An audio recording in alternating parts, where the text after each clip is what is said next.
Hello, I am the Wizard of Tales, and I'm here to guide you today. I know this video is the perfect companion to help my dear dreamers relax and drift off to sleep. Before we dive into a world of calm and serenity, don't forget to like the video, subscribe to the channel, and tell me where you're watching from and what time it is for you. Now, get cozy, take a deep breath, and let the magic of stories embrace you. It was a warm summer afternoon, and Alice was sitting under a large tree in the garden of her house, struggling to keep her eyes open while her older sister read aloud from a boring storybook. The golden sun filtered lazily through the leaves, creating dancing patterns on Alice's blue dress, and she sighed repeatedly, wishing the book had at least a few illustrations to make it more interesting to read. "What's the use of a book without pictures?" she muttered to herself, absent-mindedly playing with the daisies growing around her. Then something extraordinary happened, something that would change her life forever. A white rabbit, wearing an elegant vest and carrying a pocket watch, ran past her. The most surprising thing was not his peculiar outfit, but the fact that he was anxiously checking his watch, repeating aloud, "Ouch, ouch, I'm going to be late, very late." Alice blinked several times, wondering if the heat of the day was affecting her mind. Rabbits didn't wear vests, let alone carry watches or talk about appointments. But before she could fully process what she was seeing, her natural curiosity took over, and she found herself running after the curious animal. The rabbit disappeared behind a bush, and Alice followed it without hesitation. To her surprise, she discovered a huge rabbit hole under a bush.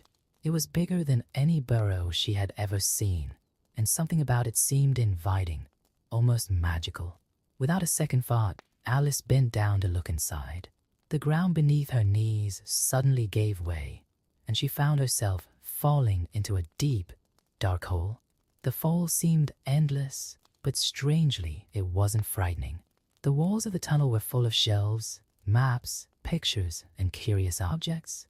She floated past a bookcase full of jam jars, an ornate mirror, and even a cat sleeping in a velvet armchair. As she fell, Alice began to question her own sanity. Am I dreaming? But I've never had a dream this vivid. What if I'm going mad? But do mad people know they're mad? I don't think so. Her thoughts were interrupted when she landed softly in a pile of dry leaves. Recovering from her fall, Alice found herself in a long, low corridor, lit by a series of lamps that hung from the ceiling. The white rabbit was still in sight, running hurriedly around a corner. Alice followed him, determined to find out where he was going in such a hurry. The corridor led to a circular room with several doors of different sizes. In the center was a glass table with a small golden key on it. Alice tried the key in all the doors, but none would open, except the smallest one, which was so small it could barely fit a mouse. Returning to the table, she found a bottle that hadn't been there before. The label read, "Drink me," in elegant letters. "Well, if it makes me grow smaller, I can get through the little door," Alice reasoned. "And if it makes me grow bigger, I can reach the key that's too high. One way or another, something interesting is going to happen." She drank the contents of the bottle, which had a curious taste, a mixture of cherry pie, custard, pineapple, roast turkey, and hot caramel. Immediately, she began to shrink down to the perfect size to pass through the small door. However, she realized that she had left the golden key on the table, now unreachable due to its diminutive size. Frustrated, Alice noticed a small cake with the words "Eat me" written on it in raisins. "Well, I'll eat it," she decided. "If it makes me bigger, I can reach the key, and if it makes me smaller, I can crawl under the door." The result was more dramatic than she expected. It grew so big that its head hit the living room ceiling. "Curiouser and curiouser," exclaimed Alice, surprised to realize that she was making up words. Her tears of frustration were now the size of a bathtub, and soon the room began to fill with water. In the midst of her dilemma, the white rabbit passed by again, even more hurriedly, dropping his white gloves and fan. Alice picked them up and, shaking herself with the fan, realized that she was shrinking again. Soon she was swimming in a sea of her own tears, along with several other creatures that had been swept away by the current. Among the creatures was a very dignified mouse. who seemed rather irritated by the whole situation. "Mr. Mouse," Alice began politely, "can you tell me how to get out of here?" The rat just looked at her with disdain and started swimming away, followed by a duck, a dodo, and several other strange creatures. Alice followed the group to the shore, where they all gathered, soaking wet and grumpy. The dodo suggested a racing committee to dry off, in which everyone ran around in circles without a defined finishing point. Alice found it all very confusing, but took part nonetheless, realizing that in this strange place, logic seemed to work differently. As she ran with the creatures, Alice began to understand that she had entered a world where the normal rules didn't apply. A world where rabbits wore watches, rats were dignified enough to be offended, and races didn't have to have winners. It was a world that defied everything she knew and yet somehow made its own kind of sense. The sun was beginning to set in this strange place, painting the sky in colors Alice had never seen before. The shadows lengthened in impossible ways, and she could swear that some of them winked at her. The white rabbit had disappeared again, but now Alice was determined to explore this wonderful world, no matter how strange or frightening it might seem. As Alice familiarized herself with this peculiar new world, the white rabbit reappeared in the distance, still frantically checking his watch. Without hesitation, she said goodbye to the drenched creatures and followed the hurrying animal along a winding path that meandered through impossibly colored trees. "Please wait," called Alice. But the rabbit only muttered something about the Duchess being furious and disappeared behind a bend. Turning the corner, Alice came across a charming, albeit somewhat crooked, house with chimneys that spewed smoke in the shape of letters of the alphabet. Approaching the door, she noticed that it was once again the wrong size, this time too big to pass through. Luckily, she found another jar labeled "Drink Me" in the garden. After her previous experience, Alice was more cautious, taking only a small sip. To her relief, it shrank to the ideal size. Inside the house, she found a chaotic scene. A duchess cradling a baby who cried nonstop, while a cook poured almost the entire pot of pepper into a steaming soup. The air was so charged with pepper that everyone was sneezing constantly. "Why so much spice?" asked Alice between sneezes. "Because it is," replied the cook harshly, throwing a pot in the direction of the duchess, who was still nursing her baby with a nonsensical song about bats and tea. In the midst of the confusion, Alice noticed a smile floating in the air. Gradually, a striped cat materialized around the smile. It was the famous Cheshire Cat, about whom she would soon hear much more. Its bright eyes watched her with a mixture of amusement and wisdom. "Where should I go?" Alice asked the cat, hoping for a straight answer in the midst of so much chaos. "That depends a lot on where you want to go," replied the cat, his smile widening impossibly. "It doesn't really matter, as long as I get somewhere," said Alice. "Oh, then you'll certainly get somewhere," assured the cat, "if you walk long enough." While they were talking, the Duchess suddenly threw the baby into Alice's arms and hurried off, muttering something about a game of croquet with the Queen. Alice looked at the baby and, to her surprise, it began to turn into a little pig, which soon escaped into the garden. "Does it happen often around here?" Alice asked the cat. "What? Babies turning into little pigs?" The cat laughed. "More than you might think. By the way, if you want a really interesting afternoon, I suggest you visit the Mad Hatter. He's having a tea party just over there." The cat pointed with his paw to a path that Alice was sure hadn't been their seconds before. Before she could fake him, the feline began to gradually disappear, from tail to head, leaving only his characteristic floating smile. Following the cat's suggestion, Alice walked along the new path, which seemed to change direction when she wasn't looking. The trees whispered incomprehensible conversations among themselves, and flowers of impossible colors turned their petals to watch her pass. Soon, she began to hear the sounds of laughter and the clinking of teacups. As she approached, she saw a long table set up for tea in the garden, laden with teapots, cups, cakes, and other delicacies. The Mad Hatter was presiding over the table, wearing an extraordinarily tall hat, accompanied by a March hare and a caxing whale who seemed to be sleeping in a teacup. "There's no room. There's no room," they shouted when Alice approached. "There are plenty of seats," she replied, taking a seat in a large armchair at the head of the table. "Would you like some wine?" offered the Mad Hatter. "I don't see any wine," said Alice, looking around the table. "There isn't any," replied the March Hare. "Then it wasn't very polite to offer it," said Alice angrily. "It wasn't very polite to sit down uninvited," retorted the Hare. "I didn't know it was your table," said Alice. "It's set for much more than 3 people. "Your hair needs a cut," said the Hatter, abruptly changing the subject and watching Alice with great interest. "You should learn not to make personal comments," Alice replied sternly. "It's very rude." The Hatter's eyes widened. "Why does a crow look like a desk?" Before Alice could answer this impossible riddle, Caxingle woke up briefly to mutter something about melted butter and went back to sleep, dipping his nose into his cup of tea. The Hatter and the Hare started trying to stuff the little animal into a teapot, claiming he needed a bath. Alice watched everything with a mixture of fascination and confusion. Every time she tried to make sense of the situation, something even more absurd happened. The tea was served at random times. The story started in the middle, and the jokes weren't funny, or maybe they were so funny that she couldn't understand them. "What time is it?" asked the Hatter, nervously shaking his watch. "It's 6 o'clock," replied Alice. "2 days late," exclaimed the Hatter. "I told you butter wouldn't be good for the mechanism." "It was the best butter," added the Hare sadly. Alice was beginning to realize that time and logic worked completely differently in this place. The Hatter's clock marked the day of the month, not the hour, and apparently it was always 6 o'clock perpetual tea time. As the tea party continued in its endless cycle, Alice realized that she would get nowhere if she stayed there.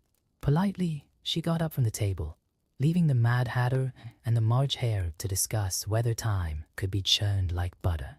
"Time is very sensitive," explained the Hatter as Alice walked away. "Ever since we fought, it has stopped at 6 o'clock for us. Always tea time." Following a new path through the forest, Alice came across a tree with a door in its trunk. Curiously, there were several signs pointing in different directions, all indicating through here and through there, but none of them seemed to make sense. That's when the Cheshire Cat's smile appeared again, followed by the rest of him. "How's your adventure going?" asked the cat, spinning upside down in the air. "It's all very confusing," replied Alice. "The people here are quite rude, and nothing seems to make sense." "Oh, but it makes sense," replied the cat. "Just not the kind of sense you're used to. By the way, the Queen is having a game of croquet. You should go. Everyone should go, or they'll lose their heads."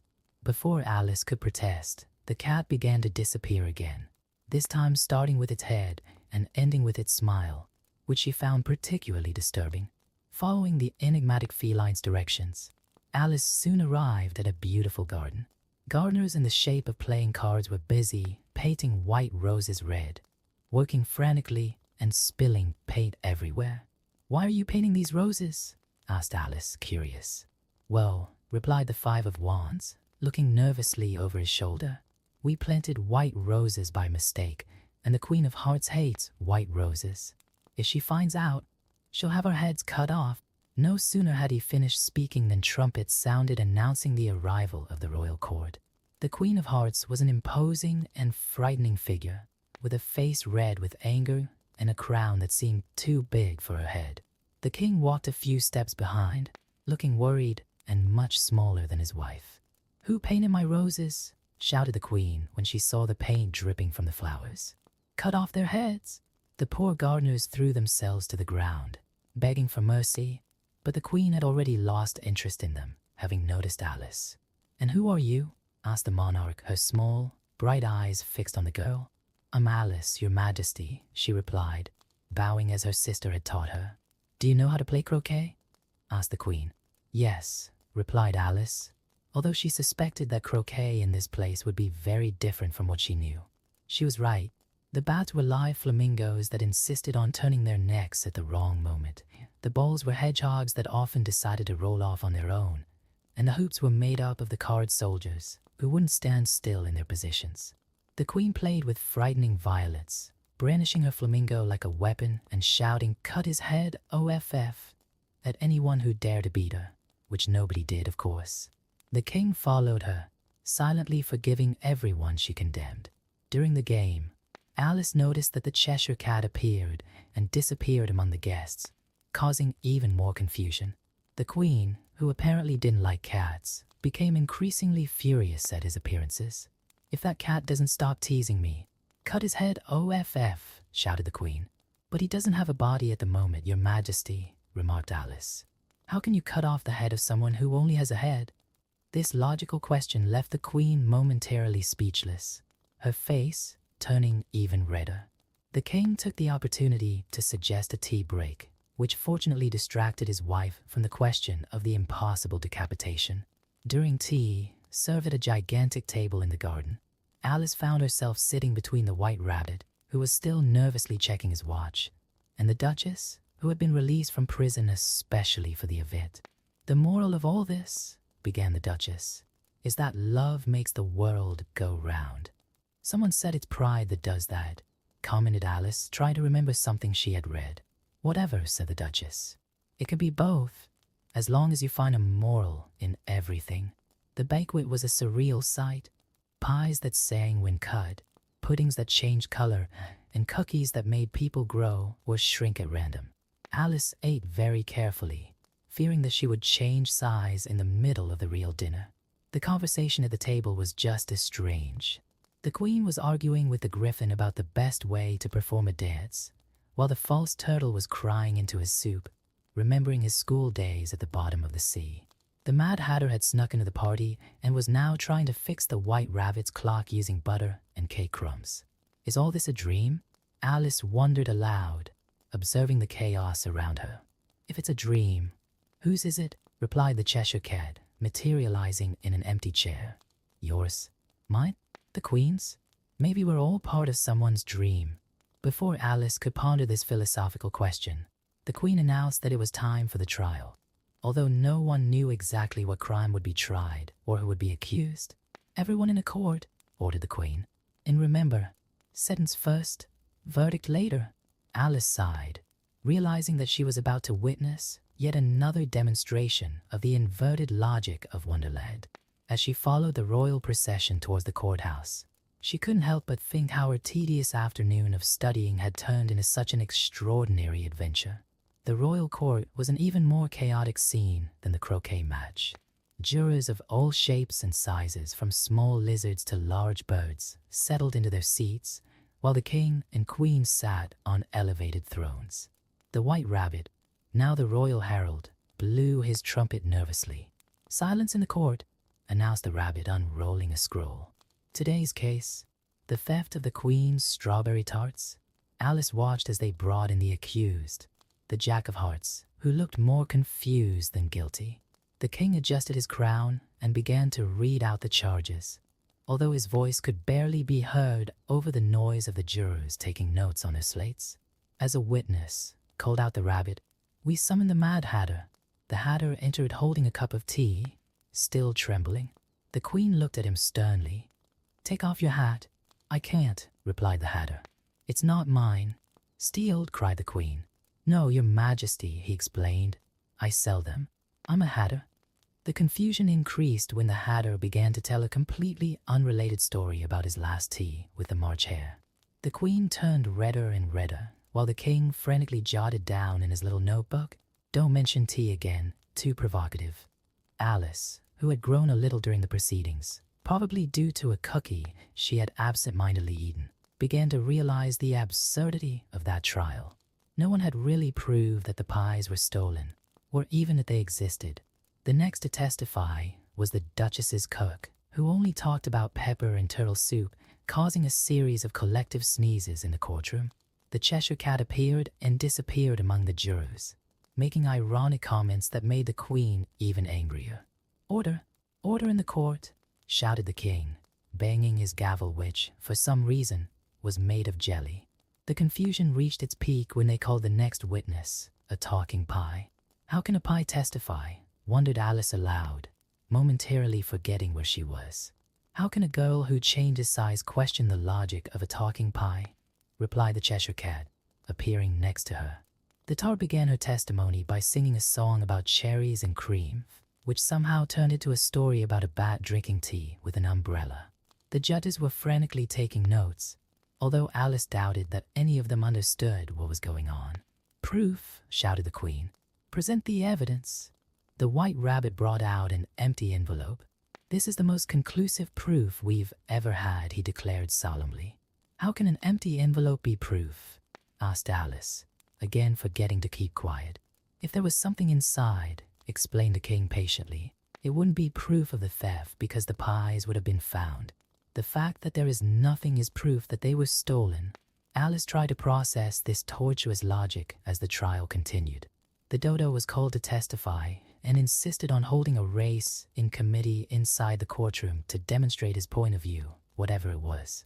The situation became even more confusing when the Duchess appeared with her baby pig, who started squealing so loudly that no one could hear her. The Hatter took advantage of the confusion to serve tea to all the jurors, who began to float due to some strange ingredient in the drink. "Order, order," shouted the king, now using his jelly hammer to try to reach the floating jurors. "To hell with order," declared the queen. "Cut off their heads. All of them." It was at this point that Alice, who had grown even bigger during the chaos, decided she'd had enough. "This is ridiculous," she exclaimed, her voice echoing through the courtroom. "You're just a deck of cards." A deathly silence fell over the court. The queen, whose face was now purple with rage, pointed a trembling finger at Alice. "Cut her head, OFF." The cards began to fly towards her, spinning in the air like leaves in a storm. Alice, now the size of a house, tried to push them away with her hands, but they kept coming, buzzing around her like a swarm of angry wasps. "You're nothing but a deck of cards," she repeated, her voice stronger this time, as the cards continued their frenzied attack. The White Rabbit blew his trumpet in panic, the Hatter hid inside his teacup, and the Cheshire Cat watched everything with his eternal enigmatic smile. The confusion grew by the second, with the cards flying higher and higher, the queen shouting impossible orders, and the king desperately trying to restore order with his now melting jelly hammer. Alice felt she was losing control of the situation, but something inside her told her that this nonsense had to end. Amidst the growing chaos of the courtroom, Alice felt a strange sense of clarity. The cards continued to fly around her, but their movements seemed slower and slower, as if they were moving through honey. The Cheshire Cat's smile hung in the air like a crescent moon, and his words echoed in Alice's mind. "We're all mad here. This has to stop," thought Alice, and the moment this thought formed, the world around her began to ripple like the surface of a disturbed lake. The colors of Wonderland began to blend together like a wet watercolor. The furious red of the queen, the vibrant green of the garden, the deep blue of the impossible sky. The queen was still shouting orders, but her voice sounded distant now, as if it came from inside a very long tunnel. The Mad Hatter emerged from his teacup only to start a new story about why a crow looks like a desk, while the March Hare clapped enthusiastically, throwing cookies everywhere. "But it doesn't make sense," protested Alice, watching the cookies turn into butterflies before they hit the ground. "Of course it makes sense," replied the Cheshire Cat, fully materializing for the first time. "You're just trying to find sense where nonsense reigns. Sometimes, dear Alice, the only sensible thing to do is to embrace the madness." The cat's words made Alice reflect on her entire journey. From the moment she followed the White Rabbit, she had tried to apply the logic of her world to this extraordinary place. Now she realized that perhaps true wisdom lay in accepting that not everything had to make sense. The courtroom had turned into a veritable carnival of absurdities. The floating jurors began to sing in harmony with the tart witness, while the king tried to maintain order using his jelly gave Lynn as a baton. The Duchess danced a waltz with her baby pig, who now wore a powdered wig and recited poetry in Latin. "You're all mad," declared Alice, but this time there was a smile in her voice.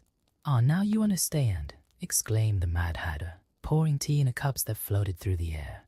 "We're all mad here, even you, my dear.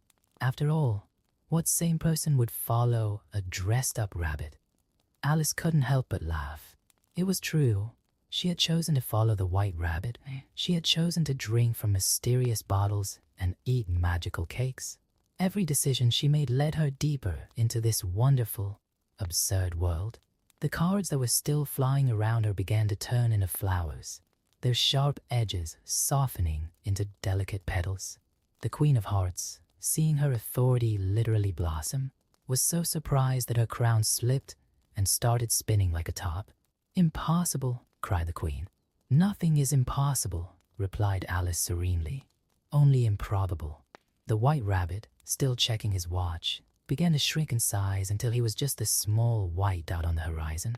The clock in his paws turned into a soap bubble that floated upwards, taking with it all the worries about being late. The false tortoise and the griffin began an elaborate dance, dragging other characters into their chaotic choreography. Soon, the whole court was involved in a surreal quadrille, with the dodo calling out the steps in a language no one understood, but everyone seemed to know exactly what to do. "See," said the Cheshire Cat, now dancing upside down in the air. "When you stop trying to make sense of things, they start to make sense by themselves." Alice watched in amazement as Wonderland began to dissolve around her, not in a frightening way, but like a dream gently coming to an end. The colors began to soften, the sounds became more distant, and she felt a deep peace come over her. "It's time to wake up," whispered the cat, his smile being the last thing to disappear. Alice opened her eyes slowly, finding herself once again under the tree where it had all begun. Her sister was still there, the storybook on her lap, looking at her curiously. "You slept for a long time," said her sister. "You must have had some interesting dreams." Alice smiled, sitting up and fixing her blue dress. The daisies were still dancing in the afternoon breeze, and in the distance, she could have sworn she saw a white rabbit scurrying among the flowers. "You know," said Alice thoughtfully, "I think I've learned something important today." "And what would that be?" asked her sister. "That sometimes the most senseless things make the most sense of all," replied Alice. "And that there's nothing wrong with being a little crazy once in a while." Her sister laughed, closing the history book. "You say the strangest things sometimes, Alice." "Yes," agreed Alice, smiling as she watched a butterfly that seemed to be winking at her. "And isn't it wonderful?" The sun was beginning to set, painting the sky with colors vaguely reminiscent of Wonderland. Alice stood up, shaking the leaves from her dress, ready to go home. But she knew that a part of her would always remain in that extraordinary world where rabbits wear watches, cats can disappear, and a cup of tea is always an adventure waiting to happen. And so ended Alice's adventure in Wonderland. But as the Cheshire Cat might say, no story ever really ends. It just continues in a different way, somewhere else, waiting to be discovered again.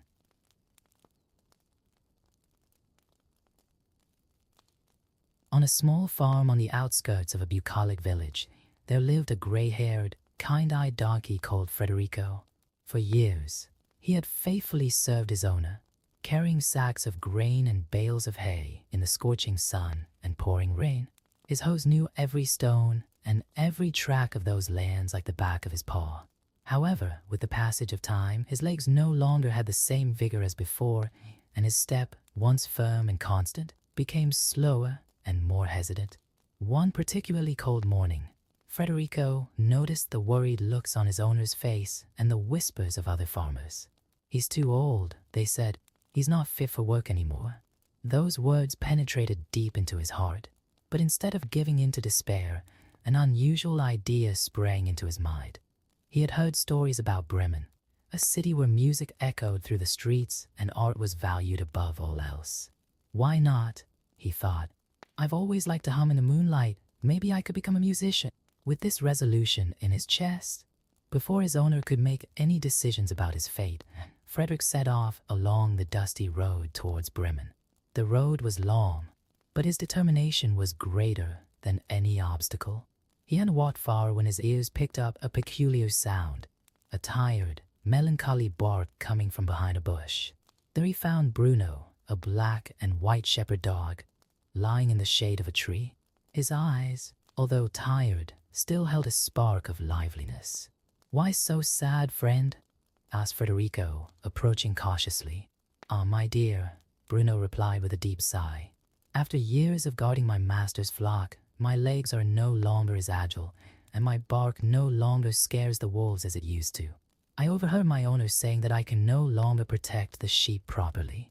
The story sounded familiar to Frederick, who immediately shared his plans to become a musician in Bremen.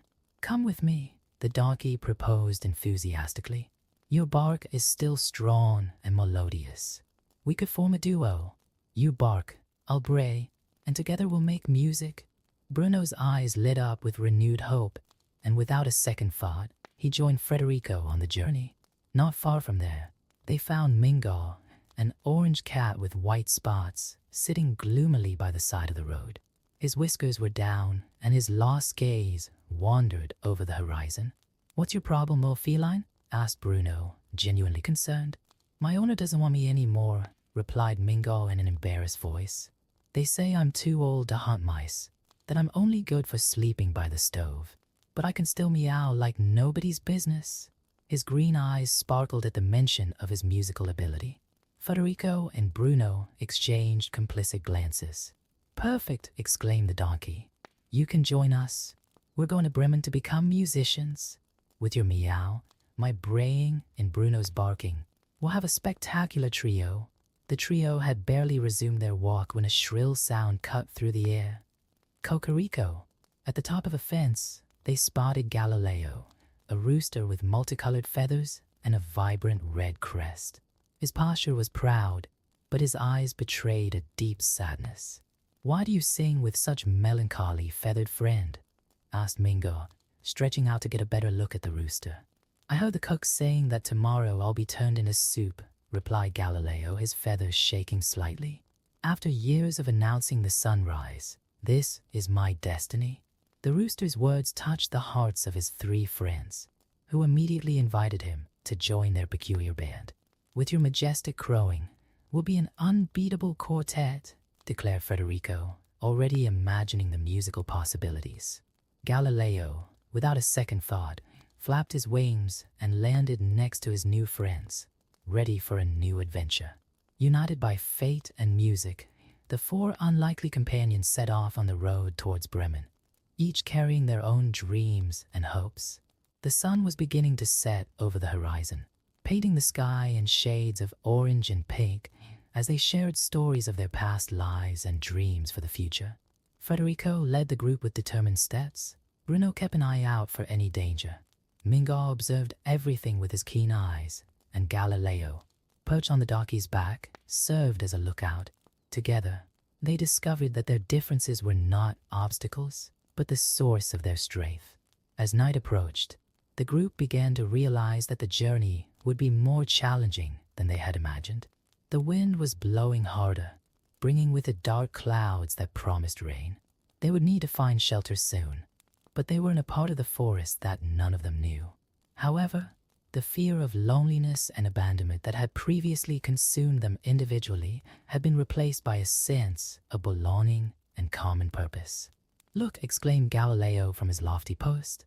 "There's a light shining between the trees." The four friends looked at each other, curious and hopeful.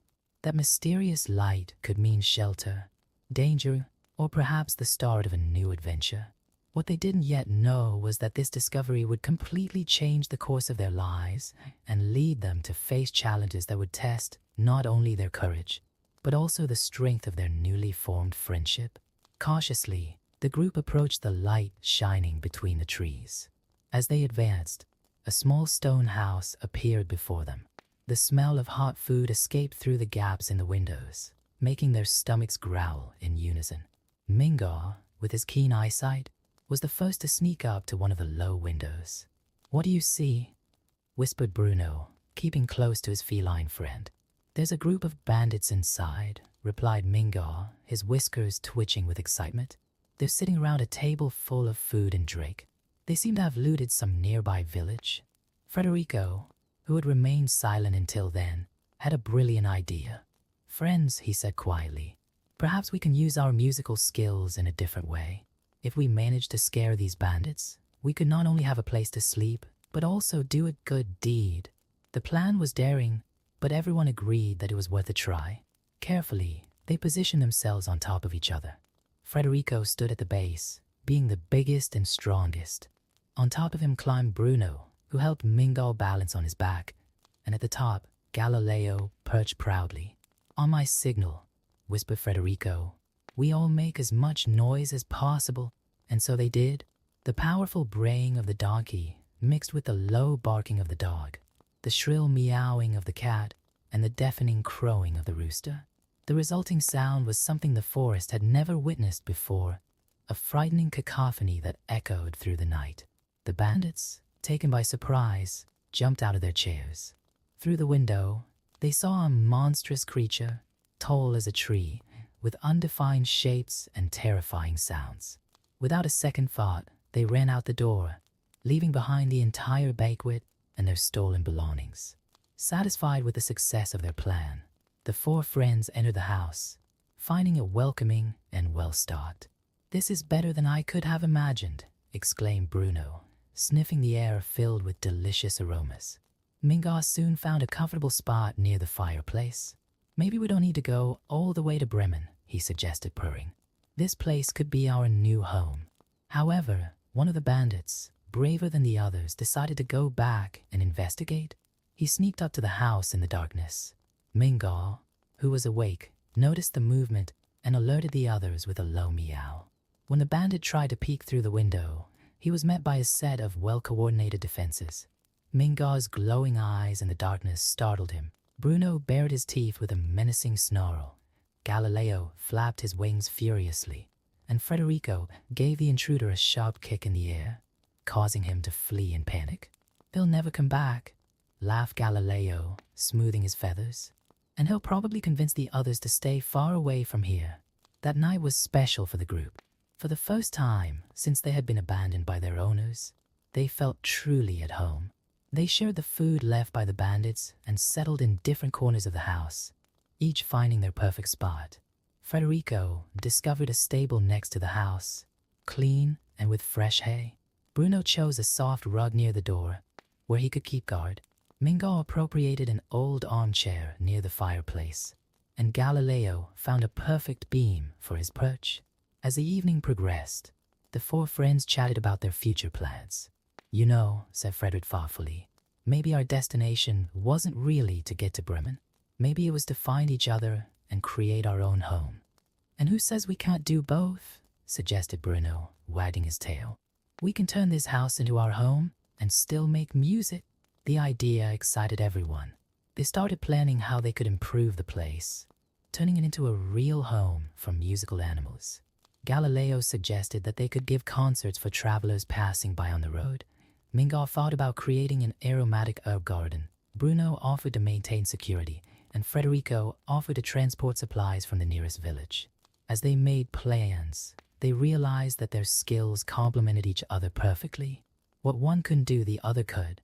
Their limitations, which had previously been seen as a reason to discard them by their former owners, were now transformed into opportunities for cooperation and mutual help. The night passed quietly, with the quartet resting for the first time in a long time without fear of tomorrow. The sound of rain began to fall softly on the roof, creating a natural melody that lulled them into a deep, comforting sleep. In the morning, the first rays of sunlight found the four friends already awake and excited. Galileo, true to his custom, was the first to greet the day with his characteristic song. Mingar lounged lazily in his armchair, while Bruno made his morning rounds around the house. Federico watched everything with satisfaction, feeling that they had finally found their place in the world. The next few days were filled with intense activity in the forest house. As time went by, each member of the group found their own way of contributing to making the space truly special. Federico, with his still considerable strength, started carrying useful materials he found around the forest, including fallen boards and abandoned tools that could be useful for small repairs. Bruno developed a patrol routine, marking a safe perimeter around the property and alerting his friends to any suspicious movement. His bark, which had previously been considered too weak to protect sheep, proved perfectly adequate to keep his new home safe. Mingar, for his part, turned out to be an excellent gardener. Using his natural hunting skills, he not only kept the house free of mice, but also started growing a small herb garden near the kitchen window. His nimble paws were perfect for planting seeds and pulling weeds. Galileo, from the top of his perch, not only faithfully announced the sunrise, but also kept an eye on his surroundings and reported on the weather, accurately predicting the arrival of storms thanks to his natural instincts. His constant presence at the highest point of the house made him a reliable watchman. One particularly pleasant morning, while they were practicing their music in the yard, they heard the sound of human voices approaching from the road. At first, they were apprehensive, fearing that it was the bandits returning. However, to their surprise, it was a group of children from the nearby village, attracted by the curious melody echoing through the forest. "Look at that!" one of the children exclaimed in amazement. "They're animals that make music." The quartet, who had initially thought of hiding, realized that this could be a unique opportunity. Federico, assuming his role as leader, stepped forward and began an impromptu performance. His melodious braying was soon joined by Bruno's rhythmic barking, Minga's harmonious meowing, and Galileo's vibrant singing. The children were delighted, clapping their hands and dancing to the unusual music. Soon, they began to bring other villagers to watch the quartet perform. Word of the animal musicians living in the forest spread quickly, and their performances began to attract regular visitors. As their popularity grew, the four friends decided to organize their concerts better. They transformed their backyard into a small performance area, with lawns arranged as seats for the audience. Galileo, with his natural talent for entertaining, became the master of ceremonies, announcing each musical number with a specially made cocorico.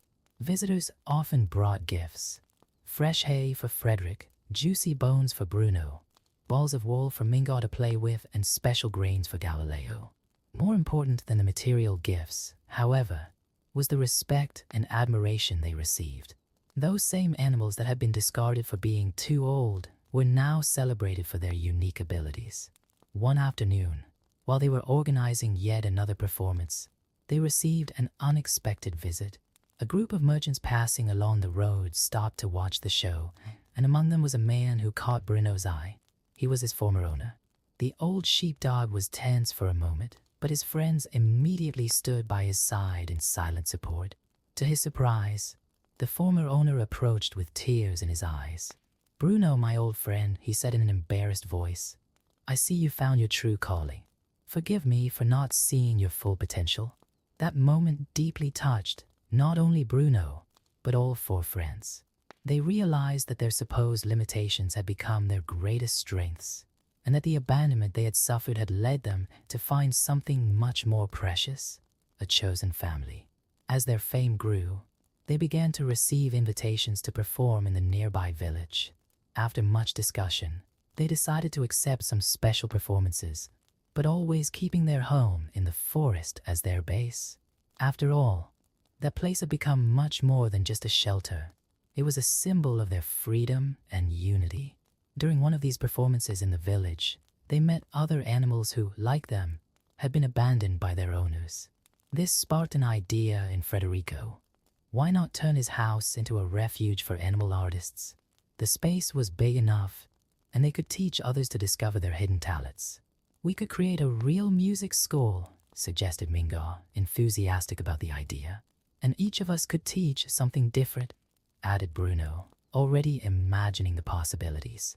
Galileo, from his favorite perch, agreed with an excited poop.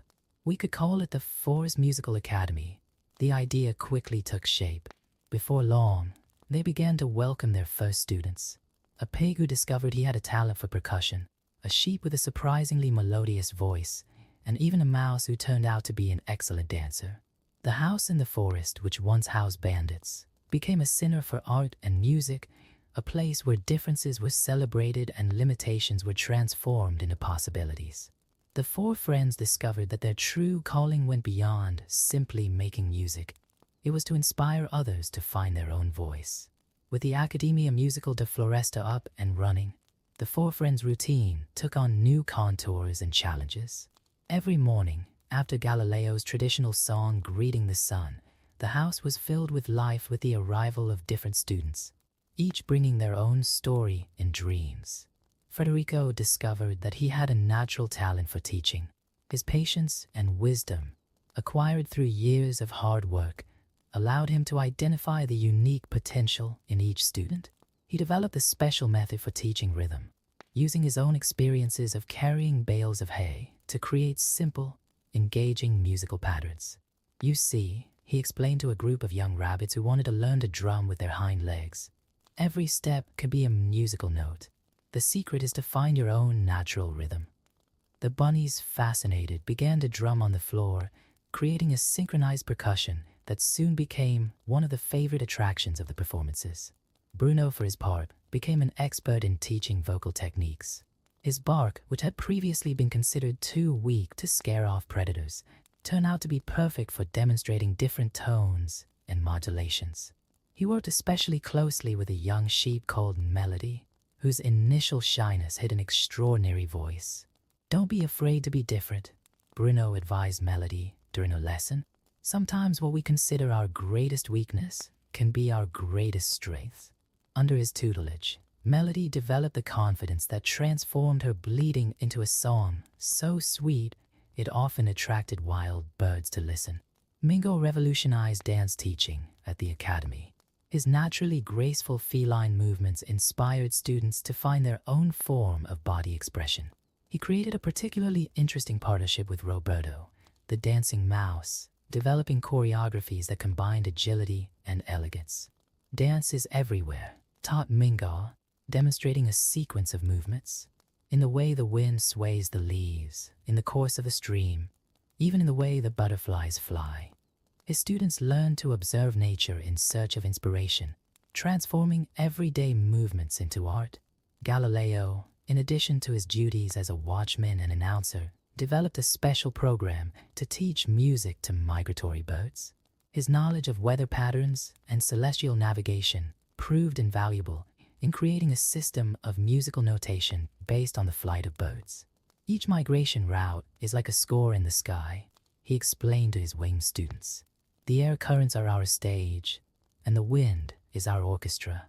Soon, the skies above the academy were filled with coordinated melodies, with flocks of birds performing complex aerial harmonies. The fame of the Forest Music Academy grew so much that it began to attract visitors from further and further afield. One day, a delegation of human musicians from the city of Bremen even arrived, intrigued by the stories they had heard about the animal musicians. "We never imagined we'd find something like this," commented the leader of the delegation, amazed at a special performance organized to welcome them. "You've created something truly unique here." Success, however, brought with it new challenges. The house began to get too small to accommodate all the students and visitors. What's more, with winter approaching, they needed to find a way to continue classes during the colder days. It was Federico who came up with the idea of expanding the facilities, taking advantage of an old cave next to the house. "The natural acoustics of the cave would be perfect for rehearsals," he suggested, "and it would give us the additional space we need." With the help of all the students and some villagers who had become loyal friends of the academy, work began on adapting the cave. The student beavers created dikes to control the humidity, the moles helped to create natural acoustic chambers, and the birds decorated the ceiling with small shiny stones that reflected the light of the lanterns. During the construction work, they discovered something surprising. The cave had several interconnected chambers, each with unique acoustic characteristics. This allowed them to create specialized rooms for different types of musical practice. "It's as if nature itself had designed a concert hall for us," observed Bruno, delighted by the perfect reverberation of his bark in one of the chambers. Working together to expand the academy further strengthened the bonds between the four friends and their students. Each challenge overcome was celebrated with a new musical composition, created collaboratively by teachers and students. One evening, as they rested after a long day's work, Federico reflected on how their lives had changed since that first encounter on the road. "When we set off in search of Bremen," he told his friends, "we thought we were looking for a place to make music. But in fact, we found something much bigger, a way to turn our experiences into lessons for others." With the Forest Music Academy flourishing and the new expansion in the cave nearing completion, the four friends started planning a big music festival to celebrate their first successful year. The idea was to bring together all the students, past and present, for a memorable performance that would demonstrate how music could transcend all differences. While they were organizing the event, One afternoon, they were surprised by the unexpected visit of a peculiar group. They were the old bandits who had escaped from the house that first night. However, this time, they didn't come with bad intentions. The leader of the group, a tall man with a gray beard, approached cautiously with his hands raised in a sign of peace. "We've come to ask for forgiveness," he said, visibly embarrassed. "We've been watching from afar the wonderful work you've been doing here. Our life of crime brought us only loneliness and fear, while you have built something truly special." Federico, ever the diplomat of the group, stepped forward. "Forgiveness is the first step towards change," he replied wisely. "Perhaps you too can discover your musical talents." To everyone's surprise, the former bandits revealed that, during their time as fugitives, they had developed the habit of making music with objects found in the forest. The leader demonstrated how he could create fascinating melodies by banging on hollow logs of different sizes, while his companions accompanied him with whistles and rhythmic clapping. "Look at that!" exclaimed Mingo, his green eyes shining with excitement. "Even those who scared us at first had music inside them." The arrival of the former bandits brought a new dimension to the planned festival. Bruno suggested incorporating their improvised instruments into the performance, creating a unique percussion section that would perfectly represent the inclusive spirit of the Academy. Galileo, always on the lookout for opportunities to expand, proposed an even more ambitious idea. "Why don't we turn the festival into a traveling celebration? We could start here in the forest and end up in Bremen, giving performances in every village along the way." The suggestion was met with enthusiasm. Preparations for the traveling festival began immediately. Each group of students worked on special performances that highlighted their unique skills. The percussionist rabbits created a synchronized choreography with melody. The singing sheep, Roberto, the dancing mouse, developed a special number with the migratory birds, combining ground dancing with aerial acrobatics. During rehearsals, something extraordinary began to happen. Wild animals from the forest, attracted by the music, began to come forward voluntarily to take part. One bear discovered that his low growl matched Federico's braying perfectly in certain tunes. A family of squirrels developed a percussion technique using nuts and pine cones that added a unique layer to the compositions. As the day of the festival approached, word spread in all directions. Caravans began to arrive in the forest, bringing curious spectators and potential new students. The small house that once housed bandits was now the epicenter of a true musical revolution. On the morning of the big day, Galileo woke everyone up with his most majestic cocorico. The festival began at sunrise with a joint performance by all the participants. The music that echoed through the forest that morning was unlike anything they had ever created. It was the sum of all their experiences, hopes, and dreams. The musical caravan set off from the forest as planned, stopping at each village on the way to Bremen. At each stop, new elements were added to the performance. A goat that played the flute with its nose joined the group in one village. In another, a group of pigs discovered that they could create complex harmonies with their grunts. Finally, after 2 weeks of travel, they arrived in Bremen. The city that was initially just a dream destination for a lonely donkey was now hosting the biggest animal music festival ever seen. The streets were filled with amazed spectators, and even the most skeptical human musicians were won over by the unique harmony created by the unlikely orchestra. During the final performance in Bremen's central square, Federico looked at his friends and all the students who had turned his simple dream into something much bigger. He realized that his journey had never really been about getting to Bremen. It was about discovering that music existed everywhere and in everyone. The festival was such a success that the Bremen authorities offered the Forest Music Academy an official title of Royal Conservatory for Animals. However, after much discussion, the four friends decided to keep their base in the forest, where it all began. "Our music was born out of freedom and acceptance," Federico explained to the city officials. "We need to keep our roots where we can continue to grow naturally." The decision proved wise.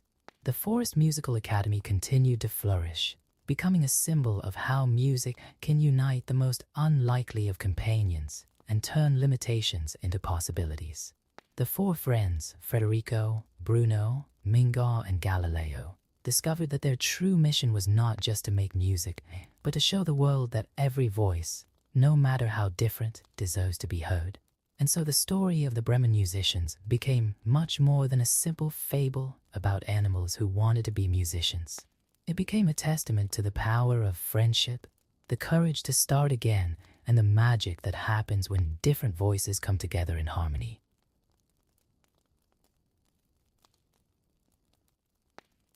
In a time when the stars still spoke to the earth and the mountains whispered secrets to the winds, there lived a restless spirit known to all as Coyote. This was no ordinary coyote, the kind that howls at the moon on cold nights. This was the Coyote, the great trickster, the one who made the gods laugh and frown at the same time. His silver fur shone with a light of its own, and his golden eyes held all the wisdom and foolishness in the world. In that particularly dry summer, when the sun punished the earth with its relentless heat, Coyote wandered the plains observing the humans in their daily struggle. He noticed how they struggled to survive, using only stones and sticks, while the gods kept the sacred fire for themselves at the top of the highest mountain. This bothered him deeply, not so much because of the injustice, but because he loved the good chaos. Why should the gods have all the fire for themselves, he thought, scratching his chin with his front paw. Humans are so interesting with their little inventions. Just imagine what they do with a bit of fire. It was then that he met Luna, a young indigenous woman who spent hours trying to make fire by rubbing sticks together. She was different from the others. Her eyes shone with the same mischievous curiosity as Coyote's. While the other members of her tribe accepted the limitations imposed by the gods, Luna was always questioning, always trying to find new paths. "Little Luna," whispered Coyote, approaching her in his animal form. "Why are you trying so hard with these sticks?" Surprisingly, the little girl wasn't frightened by a talking coyote. She just smiled, as if she had been expecting this encounter. "Because I know there must be a way," she replied. "The gods can't be the only ones who have the right to heat and light."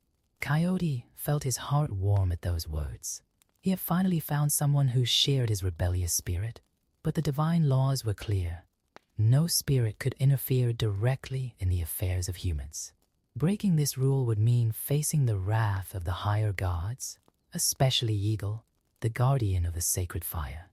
"You know, little Luna," said Coyote, taking a seat next to her, "sometimes rules are made to be reinterpreted." His golden eyes twinkled with mischief. "And I might have an idea or two about how to get that fire you so desire." Luna tilted her head, intrigued. "But the elders say that fire belongs only to the gods." "The elders say many things," Coyote replied with a mischievous smile. "But let me tell you a secret. The gods aren't always right. Sometimes they need someone to make them see things differently." As they talked, Coyote began to draw up a plan. It wouldn't be easy to steal the gods' fire, but he had accomplished more difficult feats before. The real challenge would be dealing with the consequences. The gods were not known for their sense of humor when it came to their precious possessions. Eagle, in particular, would be a problem. The majestic guardian of the sacred fire had eyes that could see through Coyote's lies and tricks. They had a long history of clashes, with Eagle always trying to maintain order and Coyote always trying to subvert it. "We'll need help," muttered Coyote, more to himself than to Luna. "Someone who can distract Eagle while..." His eyes lit up when he saw a small mouse running nearby. "Ah, perfect!" Mouse was another spirit, smaller and more discreet than Coyote, but just as cunning. With one swift movement, Coyote gently captured it between his paws. "My little friend," he said with his most charming smile, "how about taking part in a little adventure?" Mouse twitched his whiskers suspiciously. "Your adventures always end in trouble, Coyote. But they're fun problems, aren't they?" Coyote laughed. "Besides, this time it's for a good cause. Think of all the human families who could keep warm during the winter." As Coyote worked out his plan with Rado and Luna, dark clouds began to form on the horizon. At the top of the sacred mountain, Eagle felt a disturbance in the air. He knew that feeling well. It was the harbinger of Coyote's mischief. "Not this time, you rascal," murmured Eagle, his feathers glowing with the light of a sacred fire he protected. "This time I'll be ready." What neither of them knew was that their actions were about to trigger a series of events that would forever change the balance between the worlds of gods and men. The wind was blowing stronger now, carrying with it the seeds of change as Coyote, Luna, and Rat prepared for their great adventure. In the tribe's camp, the elders noticed the change in the air. The oldest of them, a man called Hawkeye, looked up at the sky with concern. He knew the old stories about the divine trickster and his elaborate plans. "May the spirits protect us," he whispered, "for when Coyote smiles, the whole world trembles." Luna, watching Coyote and Rat's preparations, felt her heart race with anticipation. She knew she was about to be part of something bigger than herself, something that could change the lives of her people forever. Fear and excitement mixed in her chest, like the wind that now stirred her long, dark hair. "Are you ready to make history, little Luna?" asked Coyote, his golden eyes shining with a mixture of amusement and determination. "I'm ready," she replied, her voice firm despite her nervousness. "But what if we fail?" Coyote threw back his head and laughed, a sound that echoed across the plains. "Ah, my dear, in life there are no failures, only stories other than the ones we plan to tell. And believe me, this is going to be one hell of a story." With the plan beginning to take shape, Coyote, Luna, and Rat gathered in a small cave away from the camp. The wind was blowing stronger and stronger outside, as if nature itself was responding to the turmoil forming in their hearts. Coyote paced back and forth, his mind buzzing with ideas and possibilities. "The sacred fire is kept in an eternal torch at the top of the mountain," he explained, drawing in the dirt with his paw. "The eagle never sleeps. Its eyes are always alert, always vigilant. But even the most attentive of guardians can be distracted by certain chaos." Mouse, still hesitant but increasingly intrigued, asked, "And what will my role be in all this madness?" Coyote smiled, that smile that always preceded his greatest breaks. "You, my little friend, will be the centerpiece. While I dance and put on my show for Eagle, you'll sneak up from behind," and he whispered the rest of the plan in a mouse's ear, whose little eyes grew wider and wider. Luna watched with fascination, absorbing every detail. She knew that her role was just as important. She would be the one to guard the fire once they got it. The elders always said that she had a special gift for taking care of living things, and fire, as Coyote had explained, was the most living of all forces. While the three conspirators finalized the details of their plan, at the top of the mountain, Eagle stood at her post, her majestic feathers reflecting the glow of the sacred fire. His piercing eyes scanned the horizon, especially attentive to any sign of that familiar silver fur that disturbed him so much. "I can smell you on the wind, trickster," murmured Eagle to himself. "What mischief are you up to now?" The answer wouldn't be long in coming. As night fell, Coyote began his approach to the sacred mountain. But this time he didn't try to hide or be sneaky. On the contrary, he began to dance and sing, making as much noise as possible. "Oh, great Eagle," he shouted, his voice echoing off the mountain. "I have come to pay my respects to the magnificent guardian of the sacred fire." Eagle narrowed his eyes, suspicious. "Since when do you pay homage to anyone, Coyote?" "Well, since I realized what a fool I've been," replied Coyote, beginning an elaborate dance. "I'd come to show my respect through the dance of 1,000 feathers, a performance that took me years to perfect." While Coyote performed his extravagant act, Rat moved silently among the shadows, getting closer and closer to the sacred fire. Luna, hidden among the rocks below, held tightly to a branch specially prepared to carry the flame. Coyote's dance was truly a spectacle in itself. He spun and leapt, his silver fur shining in the starlight, telling absurd stories and making jokes that, even against his will, drew smiles from Eagle. And that's how Coyote continued between pirouettes. "I taught the beavers how to build dams. Of course, the first one tried to use stones instead of wood. But who am I to judge the architectural choices of a rodent?" Eagle, while maintaining his serious posture, couldn't help but be amused by Coyote's antics. That's what made the trickster so dangerous, his ability to charm even his toughest opponents. Meanwhile, Rado was getting closer and closer to the sacred fire. His heart was beating so loudly that he feared Eagle might hear him. One step at a time, using every shadow, every small stone as a hiding place, Luna watched everything with her heart in her throat. She could see the tension in Coyote's apparently relaxed movements, the determination in Rat's small steps. The entire future of their tribe depended on the success of this crazy plan. And now, Coyote announced with a dramatic flourish, "For the grand finale of the Dance of 1,000 Feathers, I will need the complete attention of my illustrious audience." Eagle, even though he knew he had to keep his eyes on the sacred fire, couldn't resist his curiosity. What was the trickster planning now? It was at that moment that Rat achieved his goal. With a quick, precise movement, he pushed a small ember from the sacred fire, which rolled silently down the mountain, straight to where Luna was waiting. The young woman held her breath as the ember rolled towards her. Was this the moment that would change everything? But before it could reach her, a strong wind blew, blowing the ember off course. Coyote, sensing the danger, had to think fast. Without interrupting his dance, he began to tell an even more elaborate story, keeping Eagle entertained while Luna moved carefully to intercept the ember on its new path. "Did you know that once," he said, spinning faster and faster, "I convinced a group of birds that they could swim better than fish? Oh, what a day that was!" The carp was so offended that the plan was about to go right or terribly wrong, and everyone's fate hung by a thread as thin as Rado's whiskers. The night seemed to hold its breath, while the stars watched in silence as the audacious adventure unfolded. Time seemed to freeze as the ember continued its dangerous path down the mountain. Luna, with the grace of a deer and the determination of a she-wolf, moved silently between the rocks, her eyes fixed on the small bright spot that carried so much hope. Coyote kept up his extraordinary performance, now incorporating ever more elaborate jumps and even more fantastic stories. "And that's when I taught the owls to turn their heads," he proclaimed, performing a particularly impressive pirouette. Of course, the first attempts were a bit, well, let's just say that some of them ended up looking in very interesting directions for a few days.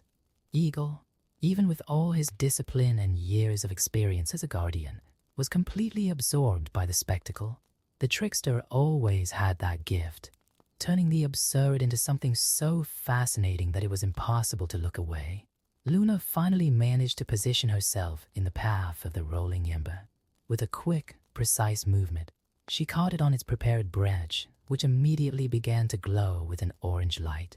Her heart was pounding so hard that she feared the sound might give her away. But fate had other plans. Just as Luna was holding her precious prize, a young eagle, one of Eagle's many messengers, flew over the area on its nightly patrol. The glow of the captured ember reflected off its feathers, drawing its attention. Coyote sensed the danger immediately.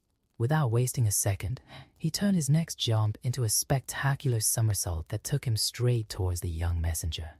"And now for my next trick, I'll demonstrate how I taught the fish to fly." The messenger, surprised by the trickster's sudden approach, diverted his course, giving Luna precious seconds to hide behind a large rock. Rat, realizing that his part was done, began his discreet retreat. "You know, Great Eagle," continued Coyote, landing gracefully, "I've always wondered, why do you guardians of the sacred fire choose the top of a mountain to keep it? Wouldn't it be more practical to keep it in a valley? I mean, the wind up here must be a real challenge." Eagle frowned majestically.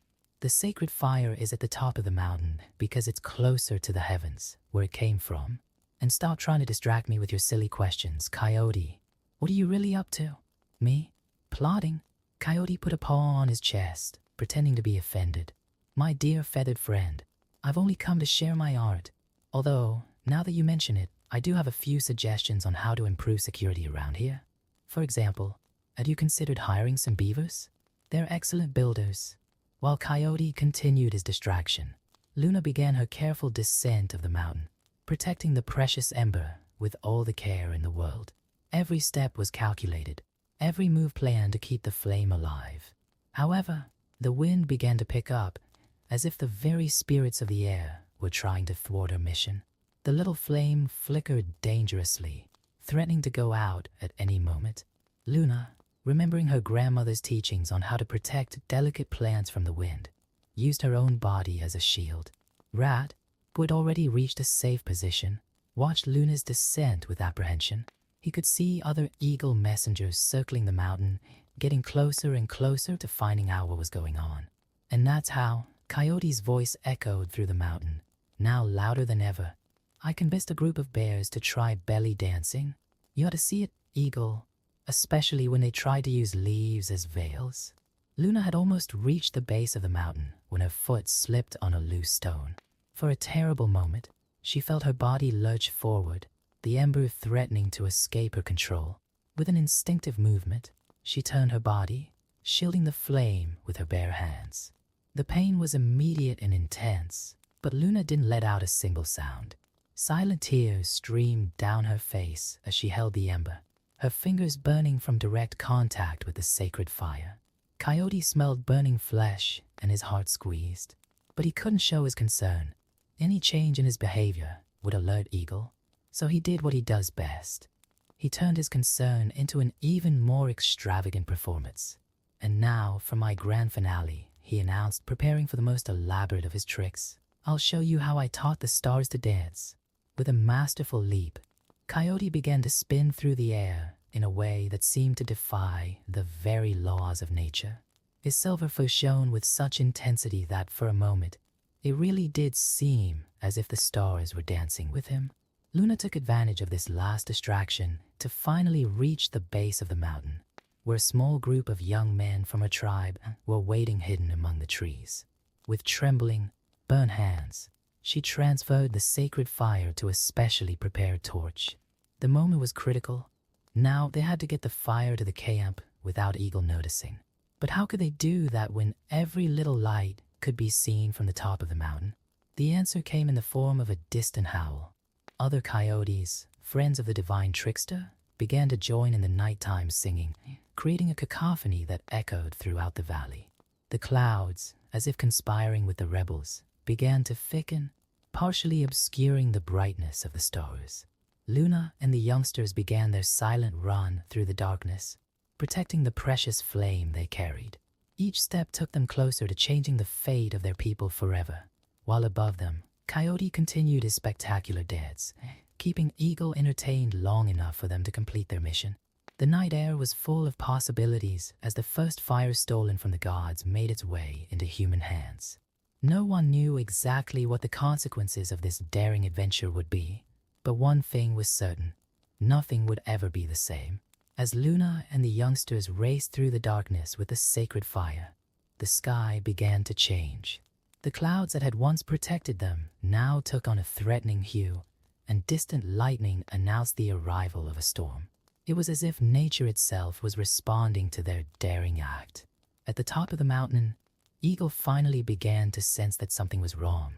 The air smelled different, and it wasn't just the approaching rain. His piercing eyes scanned the horizon, looking for any sign of disturbance.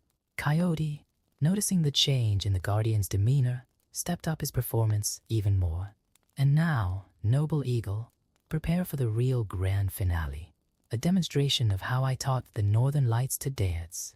But before he could begin his next elaborate trick, a deafening thunderclap cut through the sky. The momentary flash illuminated the entire region, and for a brief moment, Eagle caught a glimpse of something that shouldn't have been there. A small point of light moving between the distant trees. "Traitor!" roared Eagle, his wings spreading in all their menacing majesty. "You distracted me while you stole the sacred fire." Coyote abandoned all pretense of innocence and smiled his most mischievous smile. "Well, it took longer than I expected for you to realize. You're getting slow, my feathered friend." With a cry of fury, Eagle launched himself into the sky, his powerful wings creating gusts of wind that almost knocked Coyote over. The trickster knew he had to act fast. He had to give Luna and the others more time to reach the camp. "Hey, Featherhead," he teased, running in the opposite direction to Luna's group. "But you can't catch me." Eagle didn't fall for the trick so easily this time. With a flick of his wings, he summoned all his messengers. "Find the thieves. The sacred fire must not get into the hands of mortals." Dozens of smaller eagles emerged from the stormy clouds, their silhouettes jagged by the increasingly frequent flashes of lightning. Luna and her group could hear them approaching, their hunting cries echoing through the night. "This way," whispered Luna, leading the others into a narrow ravine. Her hands still burned terribly, but she refused to let go of the torch. Every step was a mixture of pain and determination. Rat, who had been following the group discreetly, suddenly appeared in front of them. "Follow me. I know a way through the ancient caves. The eagles won't be able to follow us in there." The rain began to fall, first in thick, sparse drops, then in heavy curtains that threatened to wipe out their precious cargo. The young men clustered around Luna, using their own bodies to protect the flame. High above, Coyote ran and jumped between the cliffs, teasing Eagle with his jokes and pranks. "You know what your problem is? You take everything too seriously. A little chaos is good for the world." "The chaos you bring only brings destruction," replied Eagle, plunging into yet another attempt to capture the trickster. "Mortals are not ready for the power of the sacred fire." "And who are we to decide that?" retorted Coyote, narrowly dodging Eagle's sharp claws. "Look at them, with their creativity and courage. Maybe they're more ready than you think." Meanwhile, Luna and her group had reached the entrance to the ancient caves. The place was known to be sacred, full of paintings that told stories from time immemorial. The rocky walls seemed to pulsate with an energy of their own in the flickering light of her torch. "Watch your step," warned Rado, guiding them through the winding tunnels. "These caves hold their own secrets and dangers." The storm roared outside, but inside the caves a different kind of silence reigned.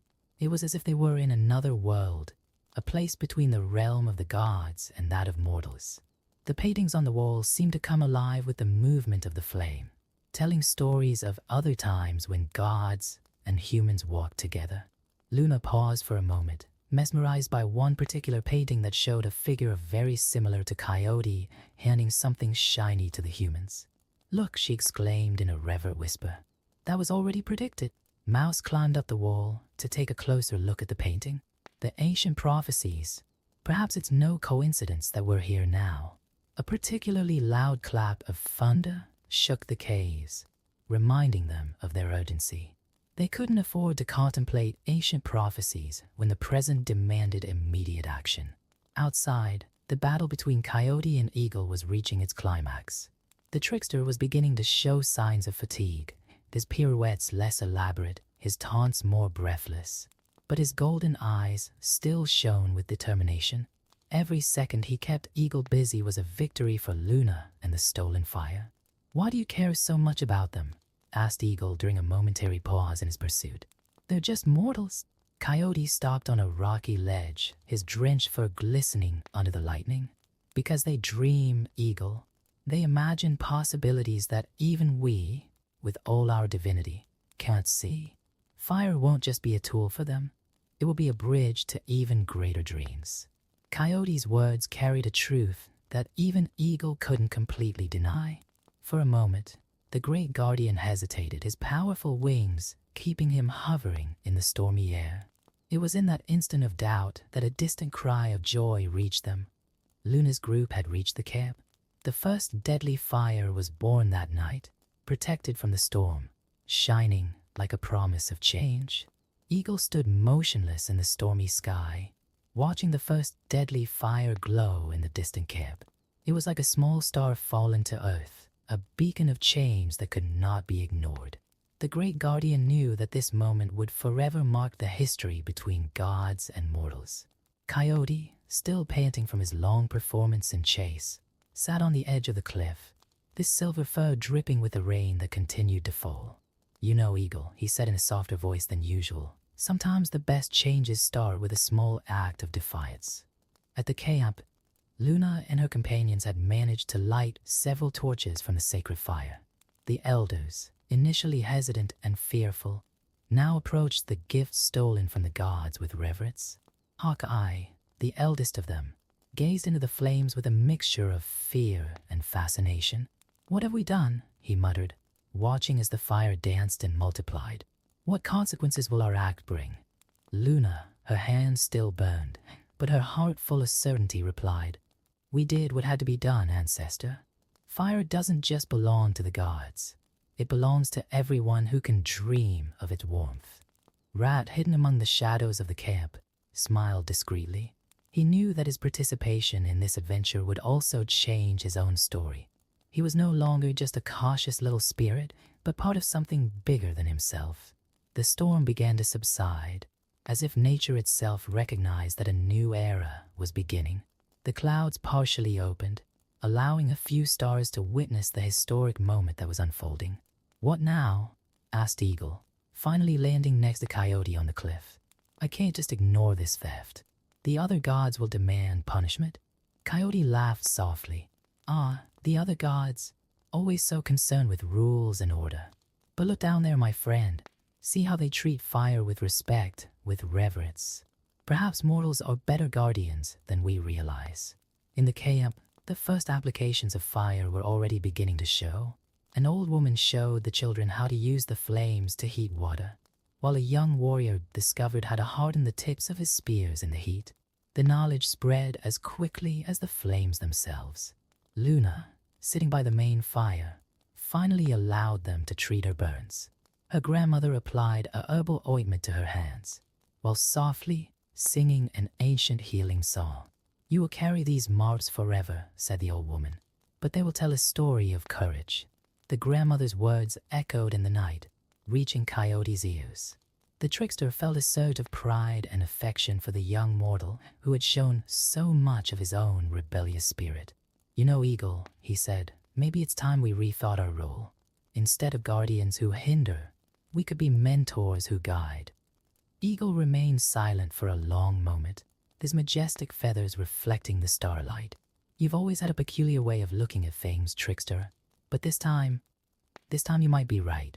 The night advanced, and with it, the first stories about the theft of the fire began to be told around the campfires.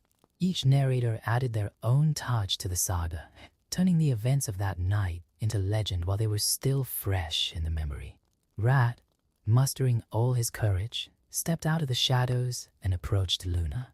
"Your hands," he said, his small eyes shining with concern. "Will they be all right?" Luna smiled gently at her little ally.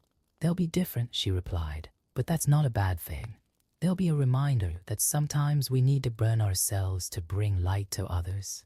On the cliff, Coyote and Eagle continued their conversation, now more like old friends than adversaries. "The other gods will still demand some form of retribution," said Eagle. "You know that." "Of course I do," replied Coyote with his characteristic smile. "And I'll accept whatever punishment they decide on. But look, it's already been worth it." The first lights of dawn were beginning to tint the horizon, marking the end of that historic night. In the camp, people were beginning to understand that nothing would ever be the same. The fire would bring changes, some good, some challenging, but it was a path of no return. Luna, watching the sunrise with her bandaged hands, felt a familiar presence beside her. It was Coyote, returning for one last moment with his mortal accomplice. "You did it," she said simply. "We did it," he corrected, his golden eyes shining with affection. "And now, little Luna, it's up to you and your people to write the next chapter of this story." The rising sun illuminated a world transformed.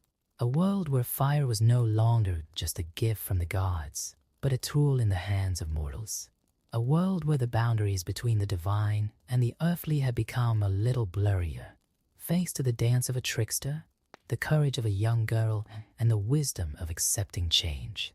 And so, as Coyote disappeared into the morning light, his laughter echoing in the mountains, a new era began. An era of discoveries, possibilities, and stories yet to be told. The sacred fire now belonged to everyone, and with it, the responsibility to use it wisely. Luna looked down at her bandaged hands and smiled. Some scars were worth carrying, especially those that remind us of the moment we dared to change the world.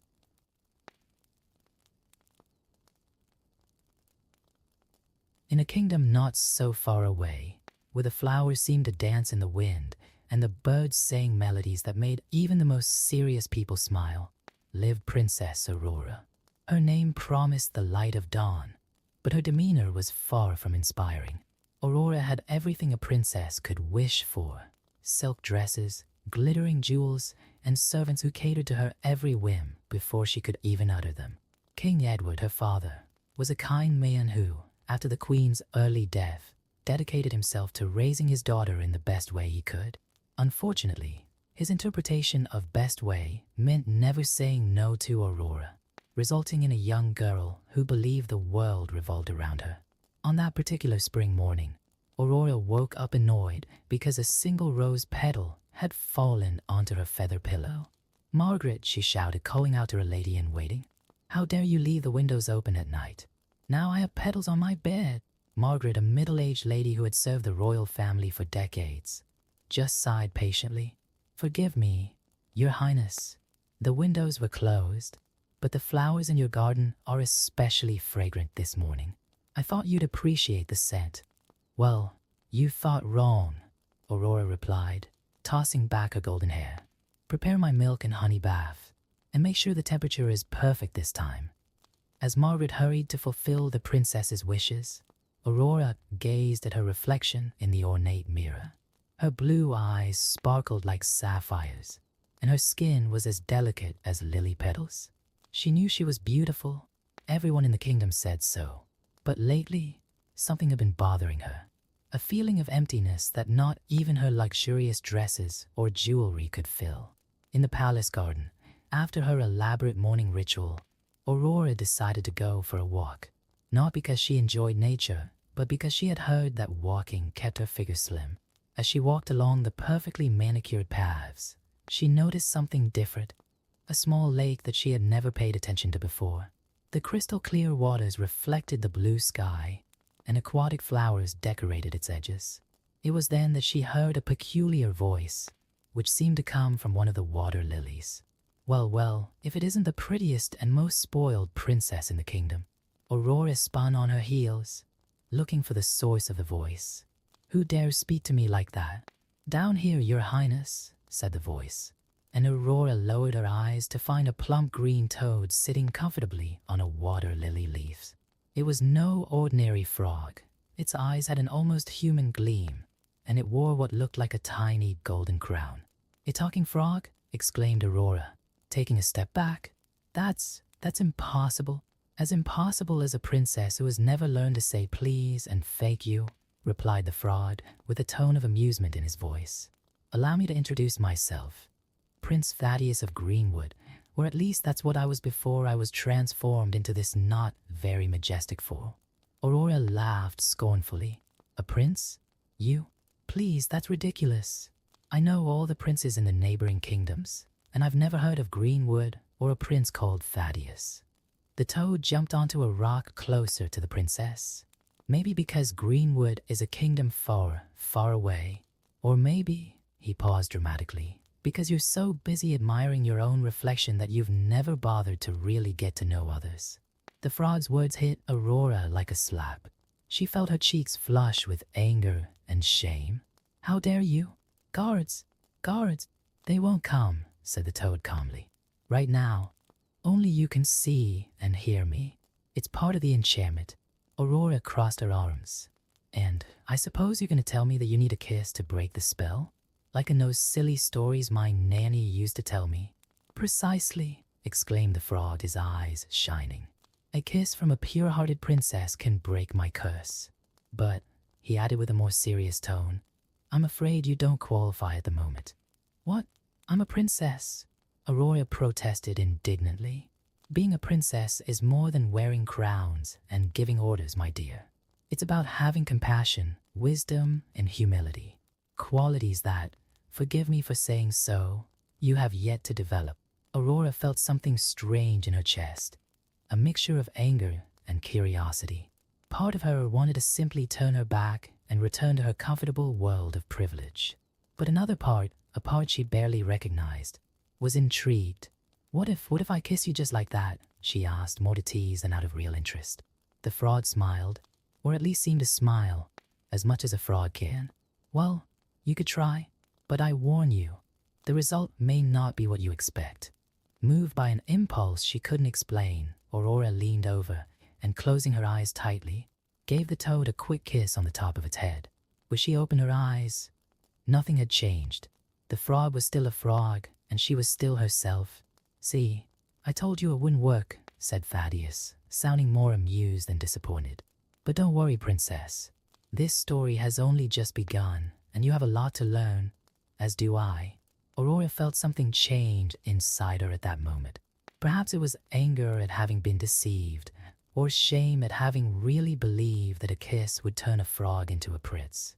But there was something else, an unsettling feeling that her life was about to change in ways she couldn't imagine. "And what happens now?"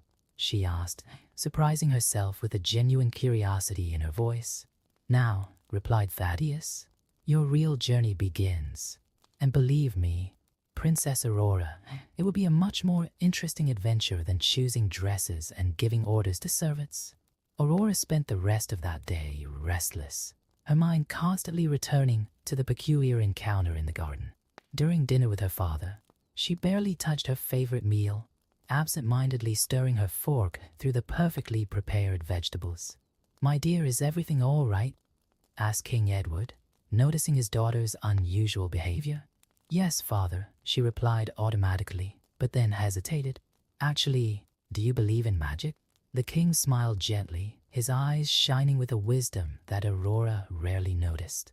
"I believe that magic is everywhere, but not always in the way we expect to find it." That night, Aurora couldn't sleep. For the first time in years, she dismissed Margaret early and was left alone with her thoughts. The frog's words echoed in her mind. Being a princess is more than wearing crowns and giving orders. The next morning, she returned to the lake, this time without her usual entourage of servants. Thaddeus was there, as if waiting for her. "Good morning, Princess," he greeted cheerfully. "I see you've decided to come back." "I had nothing better to do," she lied, trying to maintain her haughty pose. But something in her tone betrayed her. "Well, since you're here," said Thaddeus, "how about a little adventure?" Aurora raised an eyebrow. "What kind of adventure could a frog provide?" "The kind that starts with a challenge," he replied. "For a whole day, you must carry out 3 tasks without any help from your servants." "That's ridiculous," protested Aurora. "I'm a princess. I don't need." "It's precisely because you're a princess that you need to learn," interrupted Thaddeus. "How do you expect to rule a kingdom if you don't know how things really work?" The words hit Aurora hard. She had never thought about it before. One day, she would be queen, and the idea suddenly frightened her. "All right," she conceded, surprising herself. "What are the tasks?" "First task, prepare your own breakfast. Second, sew a button on a dress. Third, help in the palace garden for an hour." Aurora laughed nervously. "You're joking, right?" I don't know how." "Exactly," said Thaddeus with a satisfied smile. "And that's why you need to learn." Reluctantly, Aurora headed for the palace kitchen. The servants were stunned to see her enter, but she dismissed them with a gesture. Alone for the first time in the kitchen, she stared at the utensils as if they were alien objects. After breaking 3 eggs on the floor, burning a piece of toast, and spilling milk everywhere, she finally managed to prepare something vaguely edible. The taste was nowhere near as good as what she was used to, but there was something strangely satisfying about having made it herself. The second task proved equally challenging. Margaret tried to help her with a needle and thread, but Aurora, remembering the challenge, politely refused, for the first time in her life using please and thank you sincerely. After several attempts and a few stubbed toes, she managed to fasten the button. It wasn't perfect, but it was firm. The third task was the most difficult. The royal gardener, Mr. Thompson, an old man with calloused hands and a sun-scorched face, showed her how to pull weeds and loosen the soil. "Flowers are like people, Your Highness," he explained gently. "They need care, attention, and sometimes a bit of hard work to truly bloom." By the end of the day, Aurora was exhausted, dirty, and disheveled, a sight that would have horrified her just a day earlier. She returned to the lake, where Thaddeus was waiting for her. "I did it," she announced, dropping to the soft grass. "I did everything you asked." "And what have you learned?" asked the frog. Aurora was silent for a moment, reflecting. I learned that things are harder than they seem, and that the people who do these tasks every day deserve more respect than I used to give them. Excellent start, Thaddeus approved. But this is only the beginning of your journey. Are there more tasks? She asked, part apprehensive, part curious. Oh yes, he replied with a twinkle in his eye. A lot more. But first, tell me, how do you feel now? Aurora looked down at her hands, slightly calloused from working in the garden. Different, tired but satisfied somehow, as if I'd really achieved something today. You have, confirmed Thaddeus. You took an important first step towards becoming not just a better princess, but a better person. That night, as she prepared for bed, Aurora looked at her reflection in the mirror. Her face was slightly flushed from the sun, and there was a different sparkle in her eyes. For the first time, she saw beyond her outer beauty and began to question who she really was on the inside. Before falling asleep, she did something she had never done before. She thanked Margaret for all her years of dedicated service. Her lady-in-waiting's surprised and touched smile made Aurora realize that perhaps there really was magic in the world. Not the magic of fairy tales, but something deeper and more meaningful. And as sleep enveloped her, she wondered what other lessons the peculiar frog prince had to teach her.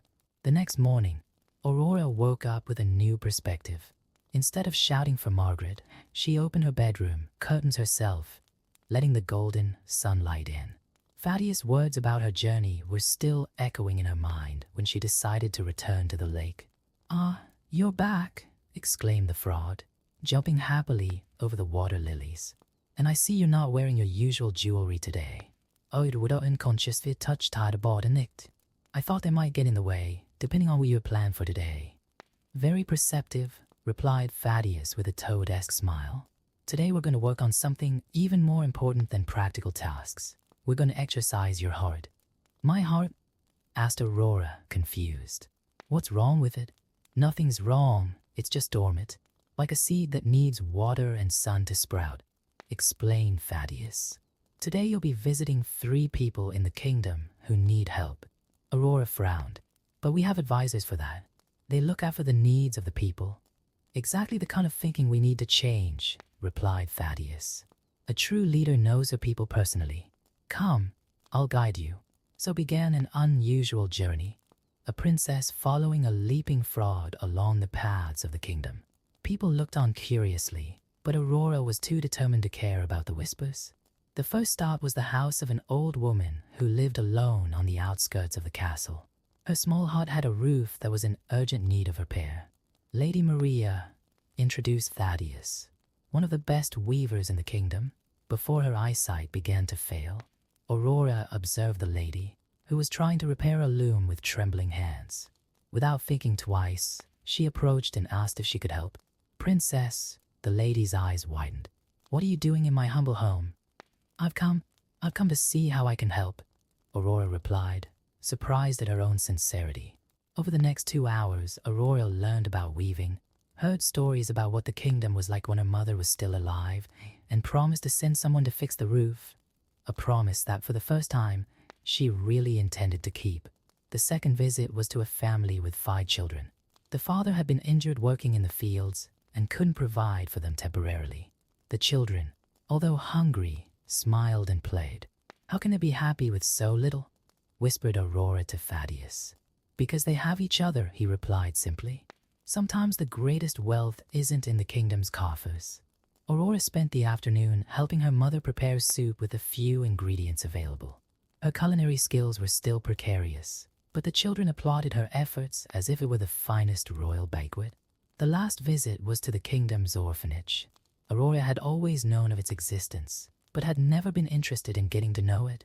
As she entered, her heart squeezed at the sight of so many children without families. "Don't they have anyone?" she asked Thaddeus, her voice breaking. "They have each other, and now they have you too if you choose." A small girl approached Aurora, offering a wildflower. "It's for you, princess. You're even more beautiful than they say." Aurora felt tears welling up in her eyes, not from vanity, as was usually the case when she received compliments, but from genuine emotion.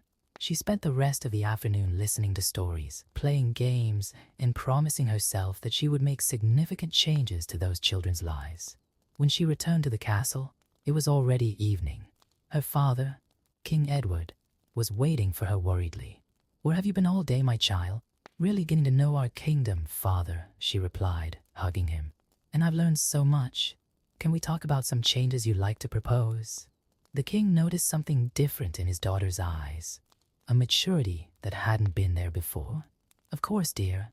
Let's have dinner, and you can tell me all about it."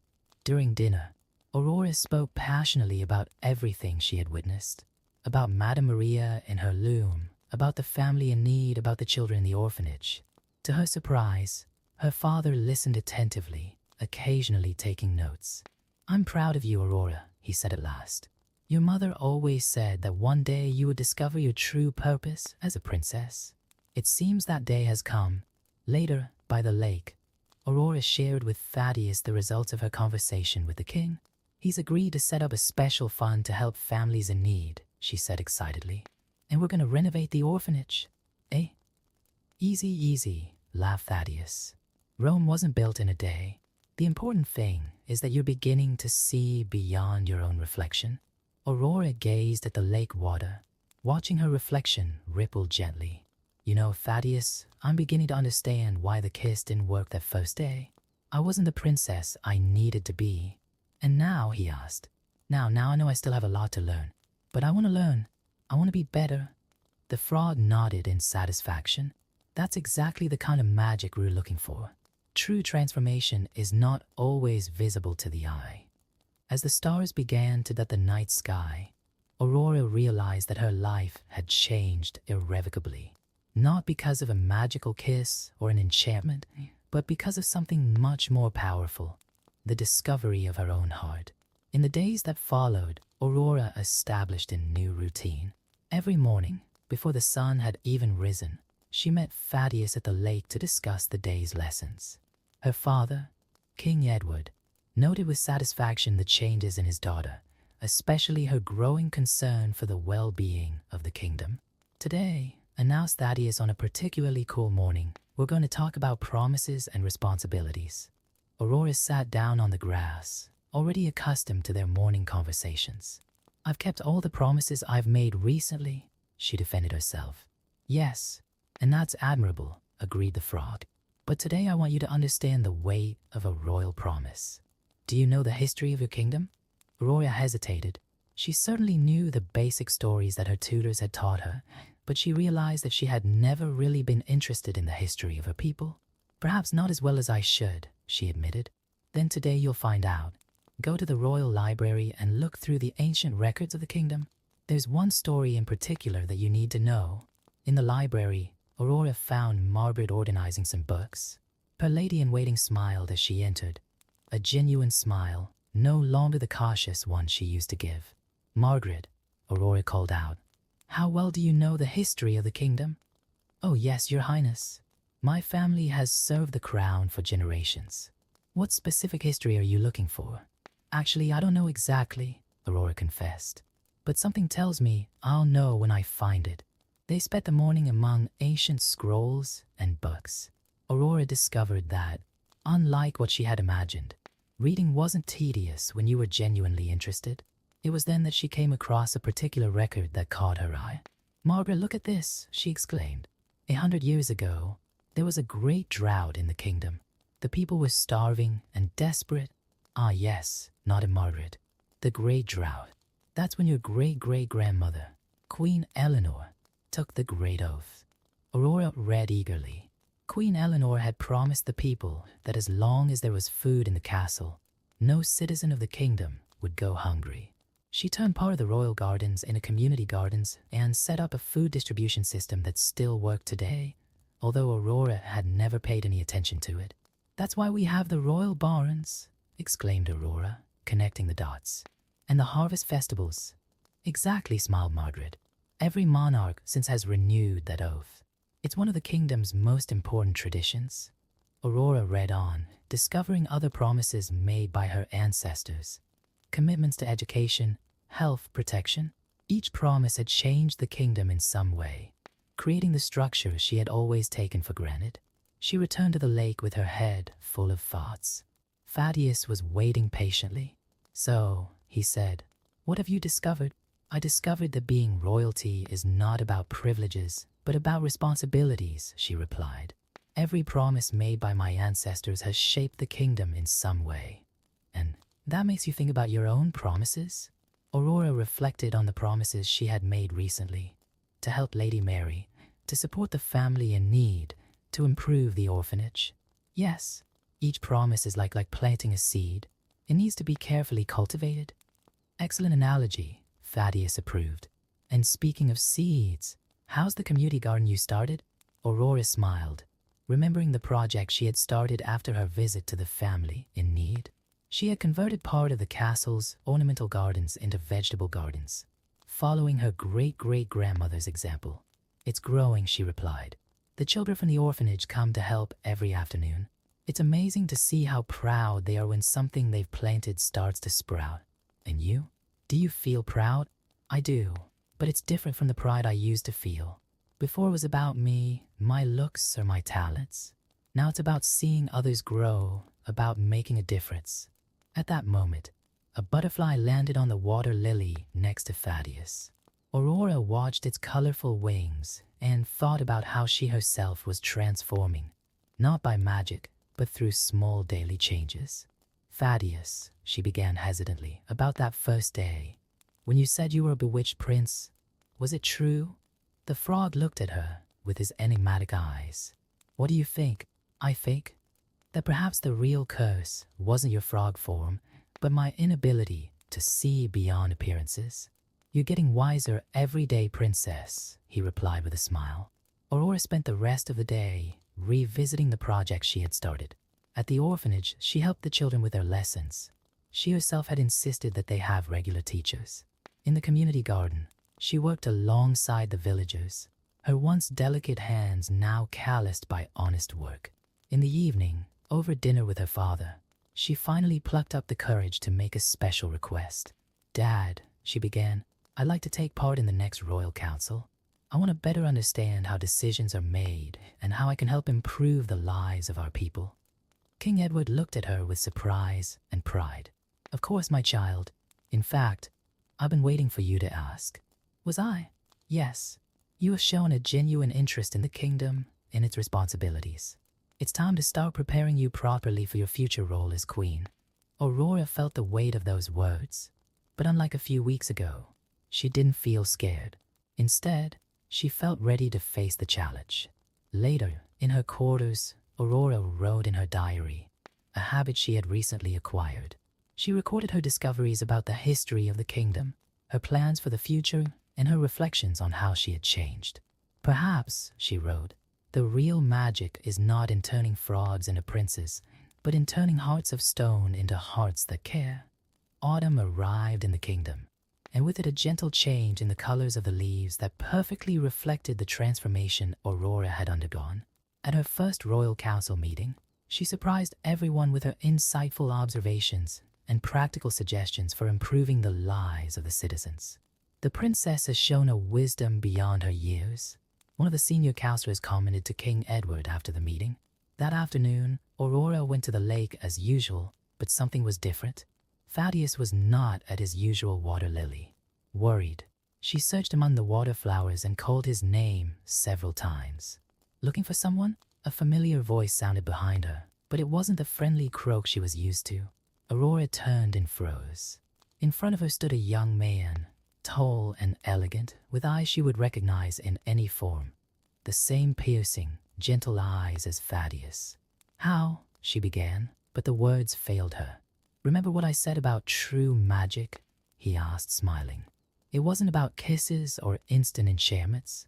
It was about transformation, yours and mine." Aurora sat down on the grass, trying to process what she was seeing. "So you really were a prince?" "I'm Thaddeus of Greenwood, yes," he confirmed, taking a seat next to her. "But my story is a little different from what you first imagined." He explained that he had been sent by his own kingdom, disguised as an enchanted frog, to help Aurora on her journey of self-discovery. The magic was real, but it only served as a means to a greater end. My kingdom and yours have an ancient alliance, he continued. When your father expressed concern about your future as ruler, my family offered to help in an unconventional way. Aurora should have been irritated by the manipulation, but instead she felt grateful. You could have simply introduced yourself as a visiting prince. And you would have listened to me? He asked, raising an eyebrow in a familiar way. Aurora laughed, recognizing the truth in his words. Probably not. I was so. You were exactly who you needed to be to start your journey, he interrupted gently. We each have our own path to growth. In the days that followed, Aurora continued her work in the kingdom with even more dedication. The orphanage now had its own school, the community garden was flourishing, and she had established a regular program of visits to different parts of the kingdom. Thaddeus remained her advisor, now officially, and together they implemented significant changes. The pampered princess who had once complained about petals on her pillow now spent her days working tirelessly for the well-being of her people. One afternoon, while supervising the construction of a new wing at the orphanage, Thaddeus noticed Aurora watching the children play. What are you thinking about? He asked. About how true nobility has nothing to do with titles or crowns, she replied. It's in what we do for others, in the promises we keep, in the love we share. You've really learned your lessons, he smiled. I had an excellent teacher, she replied, returning his smile, even if he was a frog for a while. King Edward watched the changes in his daughter with growing pride. The kingdom prospered under her ever-increasing influence, and the people loved her not for her outward beauty, but for her kindness and dedication. One starry night, Aurora and Thaddeus walked through the palace gardens, now very different from the purely ornamental beds of before. Flowers and vegetables grew side by side, symbolizing the union between beauty and utility that Aurora had learned to value. You know, she said, stopping near the pond where it all began, I think I've finally understood the true meaning of that kiss story. And what would that be? He asked, curious. It wasn't about changing someone into something else. It was about seeing the true essence of each person, about looking beyond appearances and finding the beauty within. Thaddeus nodded, satisfied. And what else? That sometimes we need to lose ourselves to find ourselves.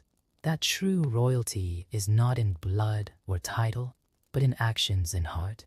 The kingdom continued to prosper under the shared leadership of Aurora and Thaddeus, who eventually married, not out of convenience or political arrangement, but out of a love born of mutual respect and true understanding.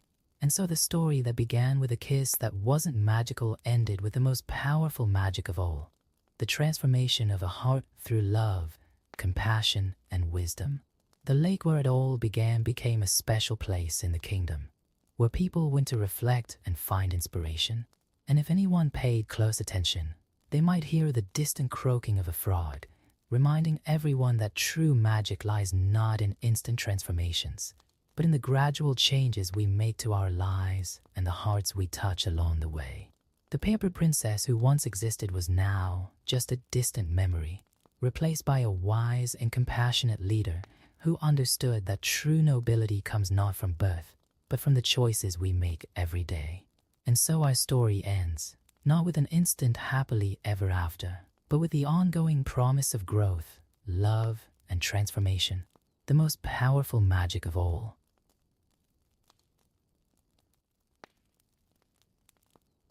The golden leaves danced in the air as Lin Wei watched the horizon from the top of Washan Mountain. Autumn had arrived once again, bringing with it that familiar feeling of power that coursed through his veins like electricity. At the age of 25, it had been a decade since he had been chosen as guardian of the White Tiger, an honor he carried with equal pride and weight. The cold wind blew through his traditional white cloak with sky blue details, the colors of the White Tiger.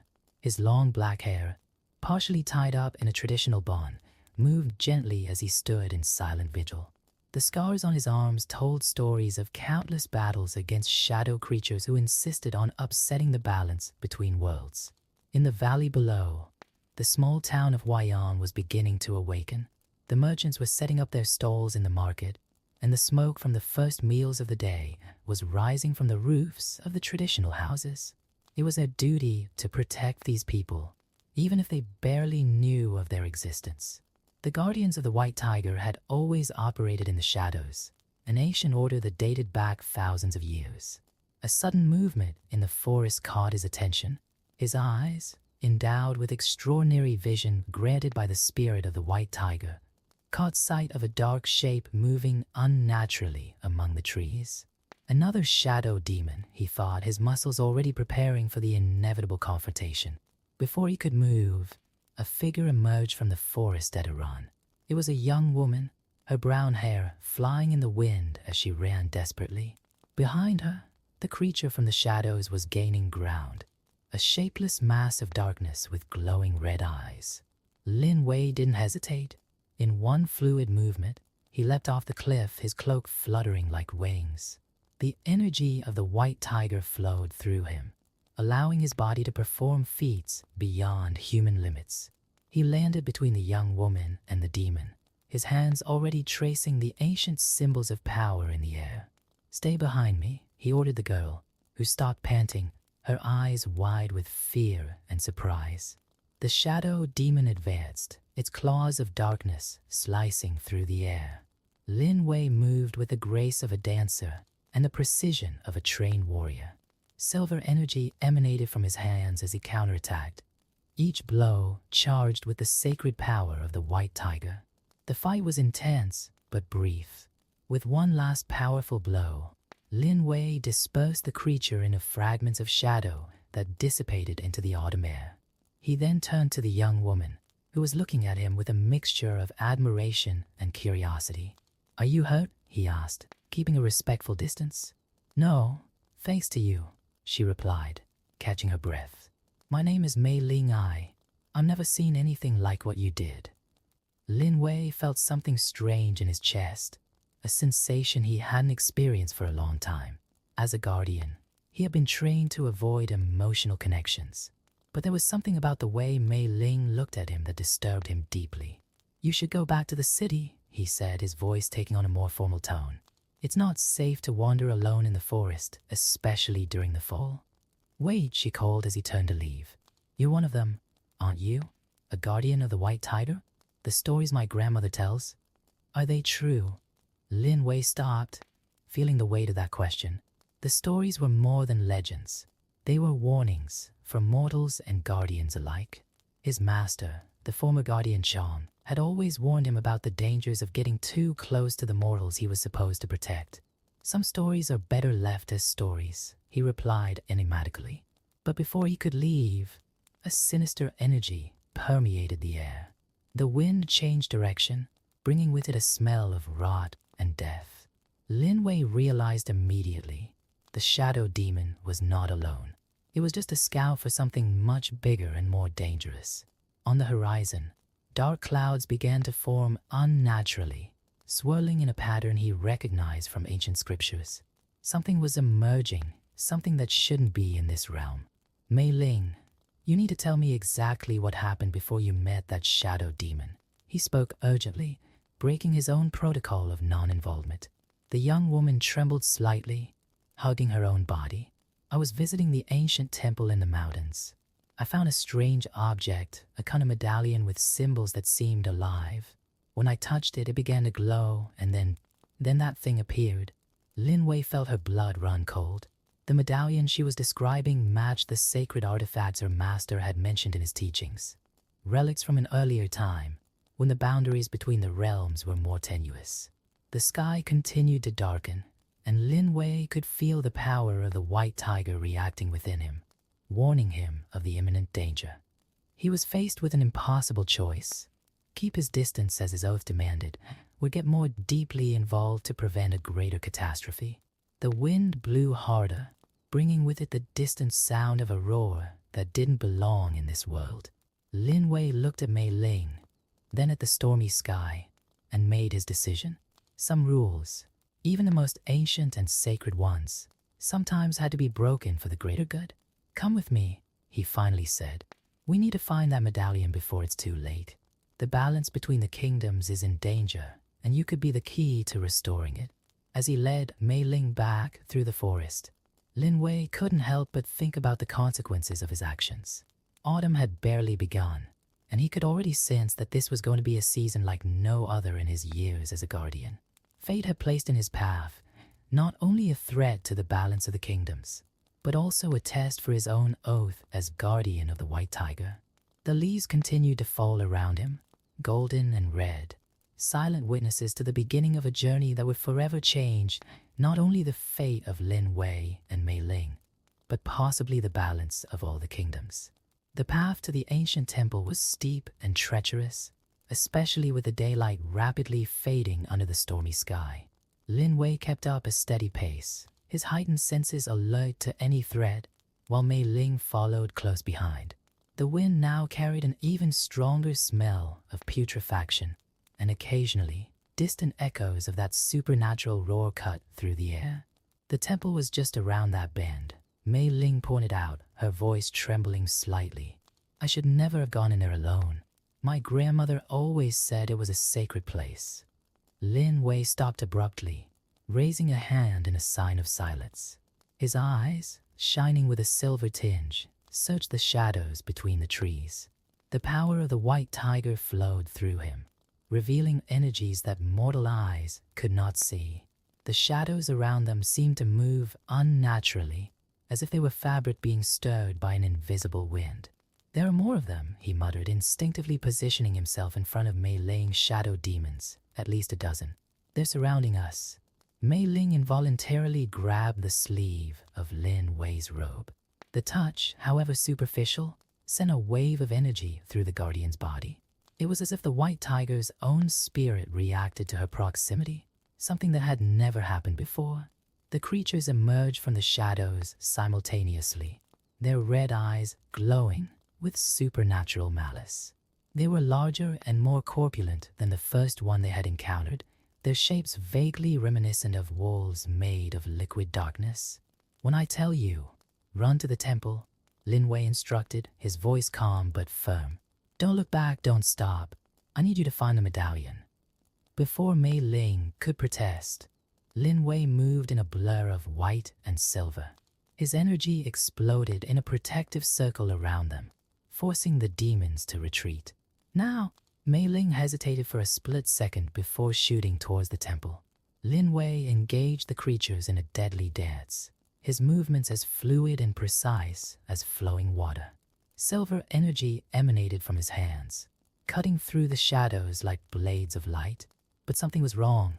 The shadow demons were more resistant than usual, reforming quickly after each blow. Lin Wei realized that they were being strengthened by some external force, probably the same evil energy that was transforming the sky above them. A scream cut through the air. Lin Wei instantly turned in the direction of the temple, his heart racing in a way that his training wouldn't normally allow. Mei Ling was in danger.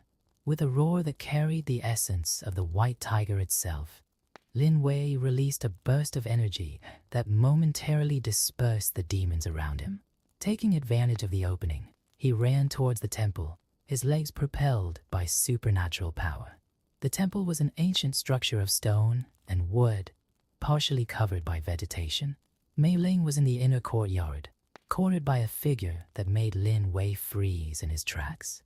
It was a woman dressed in black silks that seemed to absorb the light around her, her skin pale as porcelain and her eyes completely black. Ah, the guardian finally honors us with his presence, the woman spoke, her voice echoing in a way that shouldn't be possible in open space. You're a long way from your post, little tiger. Lin Wei felt his blood run cold. He knew that presence from the ancient scriptures, a shadow lady, one of the most dangerous entities in the spirit realm. Let her go, Lin Wei commanded, preparing for the confrontation. She has no part in this. The shadow lady laughed, a sound that made the very stones of the temple tremble. On the contrary, young guardian, she has everything to do with this. What do you think the locket called her? Why do you think your precious white tiger reacts so strongly to her presence? Mei Ling, still paralyzed with fear, held something in her hands. The medallion, Lin Wei realized. The artifact emitted a soft glow that seemed to pulse in sync with the guardian's own energy. The balance between the realms is sealed by ancient magic continued the Shadow Lady, taking a step towards Mei Ling, magic that requires sacrifices, blood sacrifices. The words hit Lin Wei like a physical blow. Ancient prophecies and warnings from his master began to make sense. The price of the Guardian's power, the ban on forming emotional bonds. It wasn't just a rule, it was a protection. The sky above the temple had turned into a vortex of black clouds, and the supernatural roar now sounded closer than ever. "Time's running out. You have a choice to make, Guardian," the Shadow Lady declared, a cruel smile on her pale lips. "The balance of the realms or the life of this mortal. Your duty or your heart. What will it be?" Lin Wei looked at Mei Ling, their eyes meeting across the temple courtyard. At that moment, he fully understood the weight of his oath as guardian of the White Tiger. Power had a price, it always did, and now it was time to decide whether he was willing to pay it. The shadows around them began to thicken, and the medallion in Mei Ling's hands glowed more and more brightly. The wind now carried whispers in an ancient language, and Lin Wei could feel the power of the White Tiger roaring within him, demanding a decision. The balance between the kingdoms was at stake, and with it, the fate of countless lives. But for the first time in his years as guardian, Lin Wei wondered if the price of universal harmony wasn't too high. Time seemed frozen as Lin Wei processed his options. The White Tiger's energy pulsed through him with an intensity he had never experienced before, as if the celestial spirit itself was trying to communicate something crucial. "You don't have to choose." Mei Ling suddenly spoke, her voice firm despite the fear evident in her eyes. The medallion in her hands glowed brighter, responding to something in her words. "There is always another way." The Shadow Lady let out a cutting laugh. "Foolish mortal, you don't understand the forces you're dealing with." With a fluid movement of her hand, shadows materialized around Mei Ling, threatening to envelop her. It was at that moment that something extraordinary happened. The medallion in her hands exploded in silver light, the same exact shade as the White Tiger's energy. The shadows retreated, and for a brief instant, Lin Wei saw something in Mei Ling's eyes, a familiar, ancestral glow. "Impossible," whispered the Shadow Lady, taking a step back. The bloodline was lost. Lin Wei felt a connection forming, not just between him and the White Tiger spirit, but something that included Mei Ling. The ancient scriptures began to make sense in a new way. The price of power was not the impossibility of forming bonds, but finding someone capable of sharing your burden. "She's a carrier," Lin Wei realized, memories of ancient teachings returning to his mind. A descendant of the first guardians. The wind around them changed, now carrying not only the smell of rot, but also an ancient fragrance of plum blossoms, the sacred scent of the White Tiger. The medallion floated out of Mei Ling's hands, hovering between her and Lin Wei. The Shadow Lady moved with supernatural speed, trying to intercept the artifact. "I won't allow the seal to be reinforced." Lin Wei reacted instinctively, his body moving in perfect harmony with the energy flowing through him. He found himself at Mei Ling's side at the exact moment when their hands touched the medallion simultaneously. The connection was instantaneous and overwhelming. Ancient visions flooded their minds. The first guardians, the true purpose of the White Tiger, the balance that went beyond the simple separation of good and evil. Power did not require isolation, but unity. Strength did not come from solitude, but from the ability to share the burden with someone worthy. "No," cried the Shadow Lady, her form beginning to distort. "You don't understand what you're doing. The balance we maintain is older than your precious legends." But something was changing. The energy flowing between Lin Wei and Mei Ling through the locket began to affect the whole area around the temple. The shadows that had accumulated began to recede, not being destroyed, but finding their natural place in the balance of things.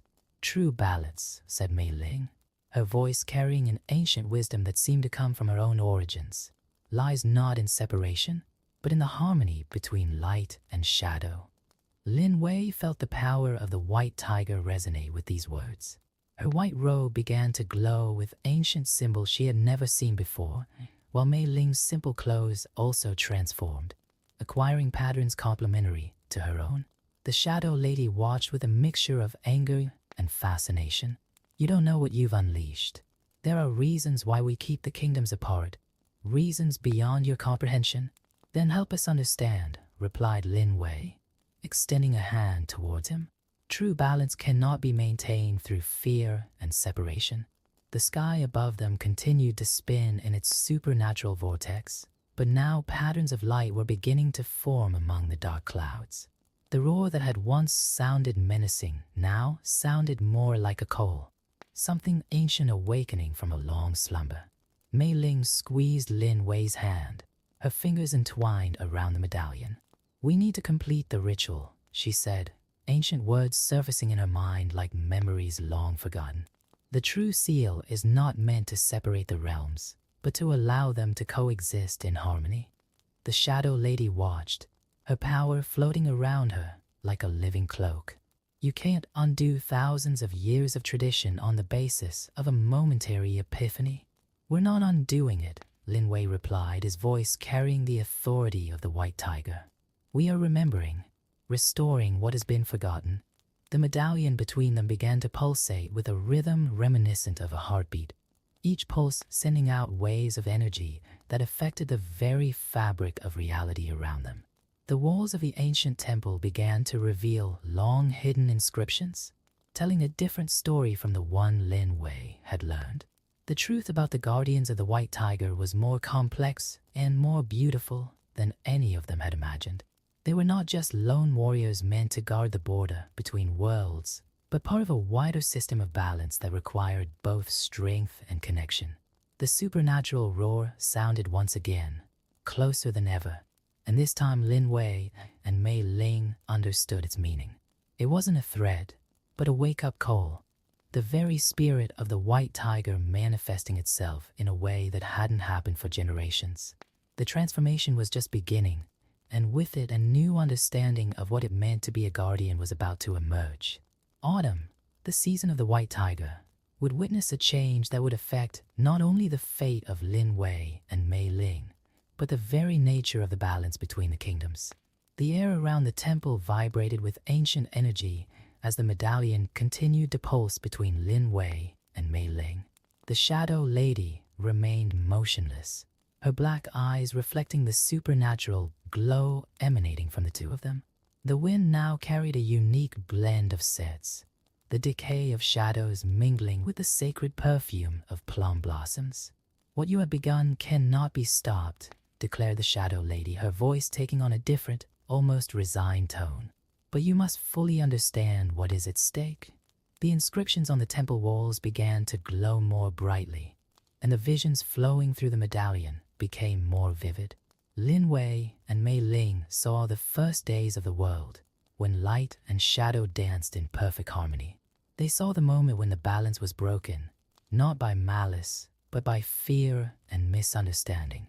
The first guardians, explained Mei Ling, the words emerging from somewhere deep in her ancestral memory, were not lone warriors. They were pairs, one to channel power, the other to anchor it to moral reality. Lin Wei felt the truth of these words resonate through his being. The power of the white tiger that flowed through his veins was now finding a new kind of balance through his connection with Mei Ling. It was as if all his life he had been breathing with just one lung, and now he could finally experience a full breath. The Shadow Lady stepped forward, her black silks rippling in a hypnotic way. The separation was necessary because mortals were not ready for so much power. The union of the kingdoms brought chaos, destruction, or perhaps, interrupted Mei Ling gently, the chaos came precisely from trying to separate what should remain in harmony. The sky above them continued its supernatural dance, but now patterns were beginning to form in the clouds. Ancient symbols that blended light and shadow into complex and meaningful designs. The white tiger's roar sounded again, closer than ever, and this time it was answered by other sounds, as if other ancestral forces were awakening. Lin Wei felt a change in his connection with the spirit of the white tiger. Power was no longer something that simply flowed through him, but something that he and Mei Ling molded together, like musicians in perfect harmony. The shadows around them no longer receded. but danced in controlled patterns, finding their natural place in the great fabric of reality. "The other guardians need to know," said Lin Wei, realizing the implications of what they were discovering. "The blue dragon in the east, the red phoenix in the south, the black tortoise in the north. They already know," interrupted the Shadow Lady, an enigmatic smile appearing on her pale lips. "Why do you think I chose this moment, this place? The balance is shifting in all the kingdoms." As if to confirm his words, the floor of the temple began to tremble gently. On the walls, more ancient inscriptions were revealed, showing not only the history of the white tiger, but of the four heavenly beasts and how they worked together to maintain universal harmony. Mei Ling let out a small exclamation of surprise as new ancestral memories flowed through her. The portals, they should never have been closed completely. There was supposed to be a controlled flow, a constant exchange between the realms.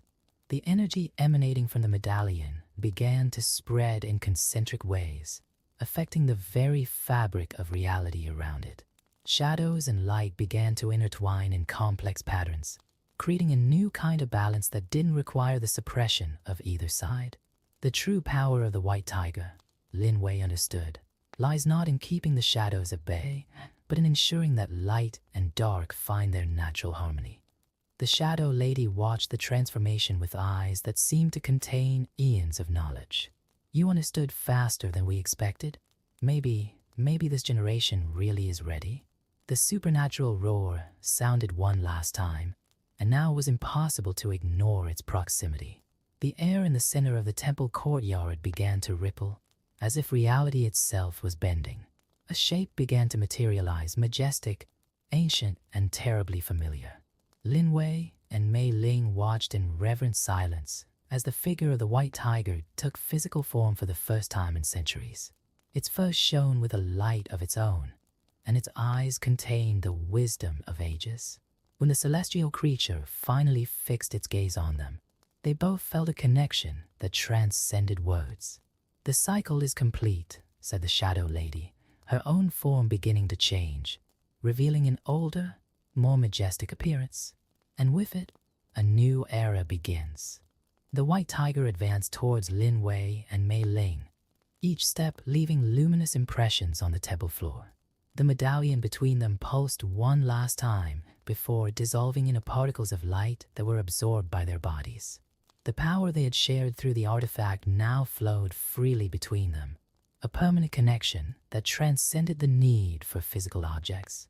The temple walls continued to reveal their secrets, telling a story that had been forgotten for far too long. A story of balance and harmony, of light and shadow dancing together in a perfect cosmic choreography. And at the heart of this story was the role of the guardians, not as lone sentinels, but as bridges between the realms, maintaining the natural flow of universal energies. The white tiger, in all its celestial magnificence, stood before Lin Wei and Mei Ling, its presence filling the temple courtyard with an ancient and sacred energy.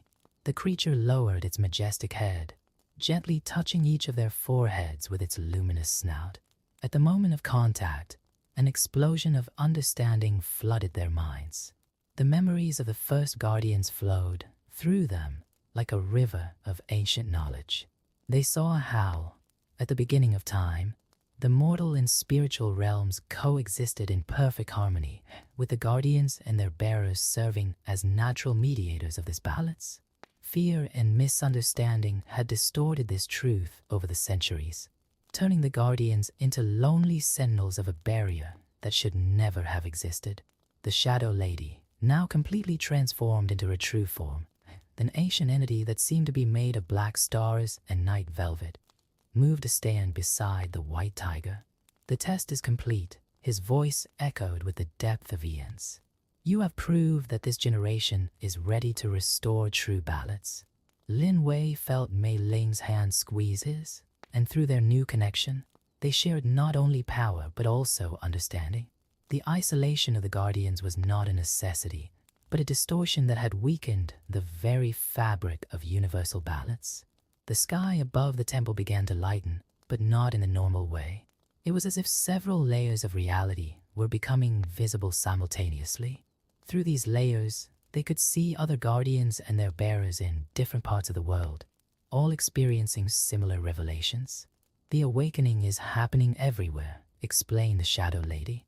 The blue dragon in the east has met its match, as has the red phoenix in the south and the black tortoise in the north.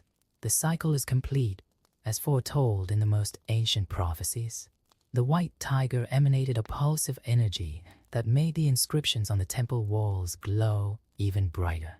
Images began to form in the air around them, visions of the future to come, a future where light and shadow danced in balance, where the realms were not separated by barriers, but connected through bridges of understanding and harmony. But what about the dangers? Asked Lin Wei, remembering his master's warnings.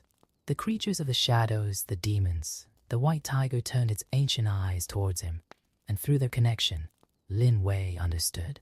The creatures of the shadows in their natural form were not enemies, but a necessary part of the balance. It was the forced imbalance between the realms that had corrupted them, turning them into distorted versions of their true nature. Mei Ling stepped forward, her voice carrying the wisdom of her newfound origins. Our task is not to fight the shadows, but to restore their natural harmony with the light. Like day and night, one cannot exist without the other. The energy that flowed between them took on a new, more refined and controlled quality. It was no longer just raw power, but a force capable of healing and restoring. The shadows around the temple, which had previously seemed threatening, began to find their natural places, creating a pattern of light and dark that was both beautiful and functional. The road ahead will not be easy, warned the Shadow Lady. Centuries of separation have created deep-rooted patterns. Some will resist change, fearing the unknown. We are not alone on this journey, replied Lin Wei, sensing through his connection with the white tiger the presence of the other guardians and their bearers around the world. The temple began to pulsate with renewed energy, its ancient stones responding to the harmonization of powers that had been in conflict for so long. In the center of the courtyard, where the white tiger stood majestic, a new kind of portal began to form. Not a barrier, but a bridge between the realms. This will be your new purpose, said the white tiger, speaking for the first time, this voice reverberating through their souls. No longer guardians of borders, but weavers of harmony. Each pair of guardian and bearer will be responsible for maintaining the natural flow between the kingdoms in their region. Lin Wei and Mei Ling watched in amazement as the portal took full shape, a smooth opening between the worlds, through which they could see both the mortal and spiritual realms coexisting in perfect balance. It was a vision of what the whole world would become once the ancient harmony was completely restored. The Shadow Lady began to dissolve into her more ethereal form. My role as tester is complete. The real work now begins for you. With these words, she merged with the natural shadows of the temple, becoming part of the new balance that was being established. The white tiger also began to change, its physical form dissolving in a silver light that flowed into Lin Wei and Mei Ling, further strengthening their connection. It wasn't goodbye, but a deeper union. The celestial spirit now resided within them, an inseparable part of their new existence as guardians of harmony. The white tiger's last words echoed in their minds as his form completely dissolved. Autumn has always been the season of change, when the veil between worlds becomes thinner. Now, it will be the season of renewal, when the ancient harmony blossoms again. Lin Wei and Mei Ling stood in the center of the transformed temple, their hands still joined, their hearts beating in perfect sync with the pulse of the new balance they had helped to establish. The autumn sun was beginning to set over the horizon, painting the sky in shades of gold and purple, a reminder of the beauty that arises when different forces find their natural harmony. The journey that had begun with a chance meeting in the forest had turned into something much bigger, the awakening of an ancient truth and the beginning of a new era. And as the golden leaves continued to fall around them, Lin Wei and Mei Ling knew that this was only the beginning of their true mission as guardians of the white tiger.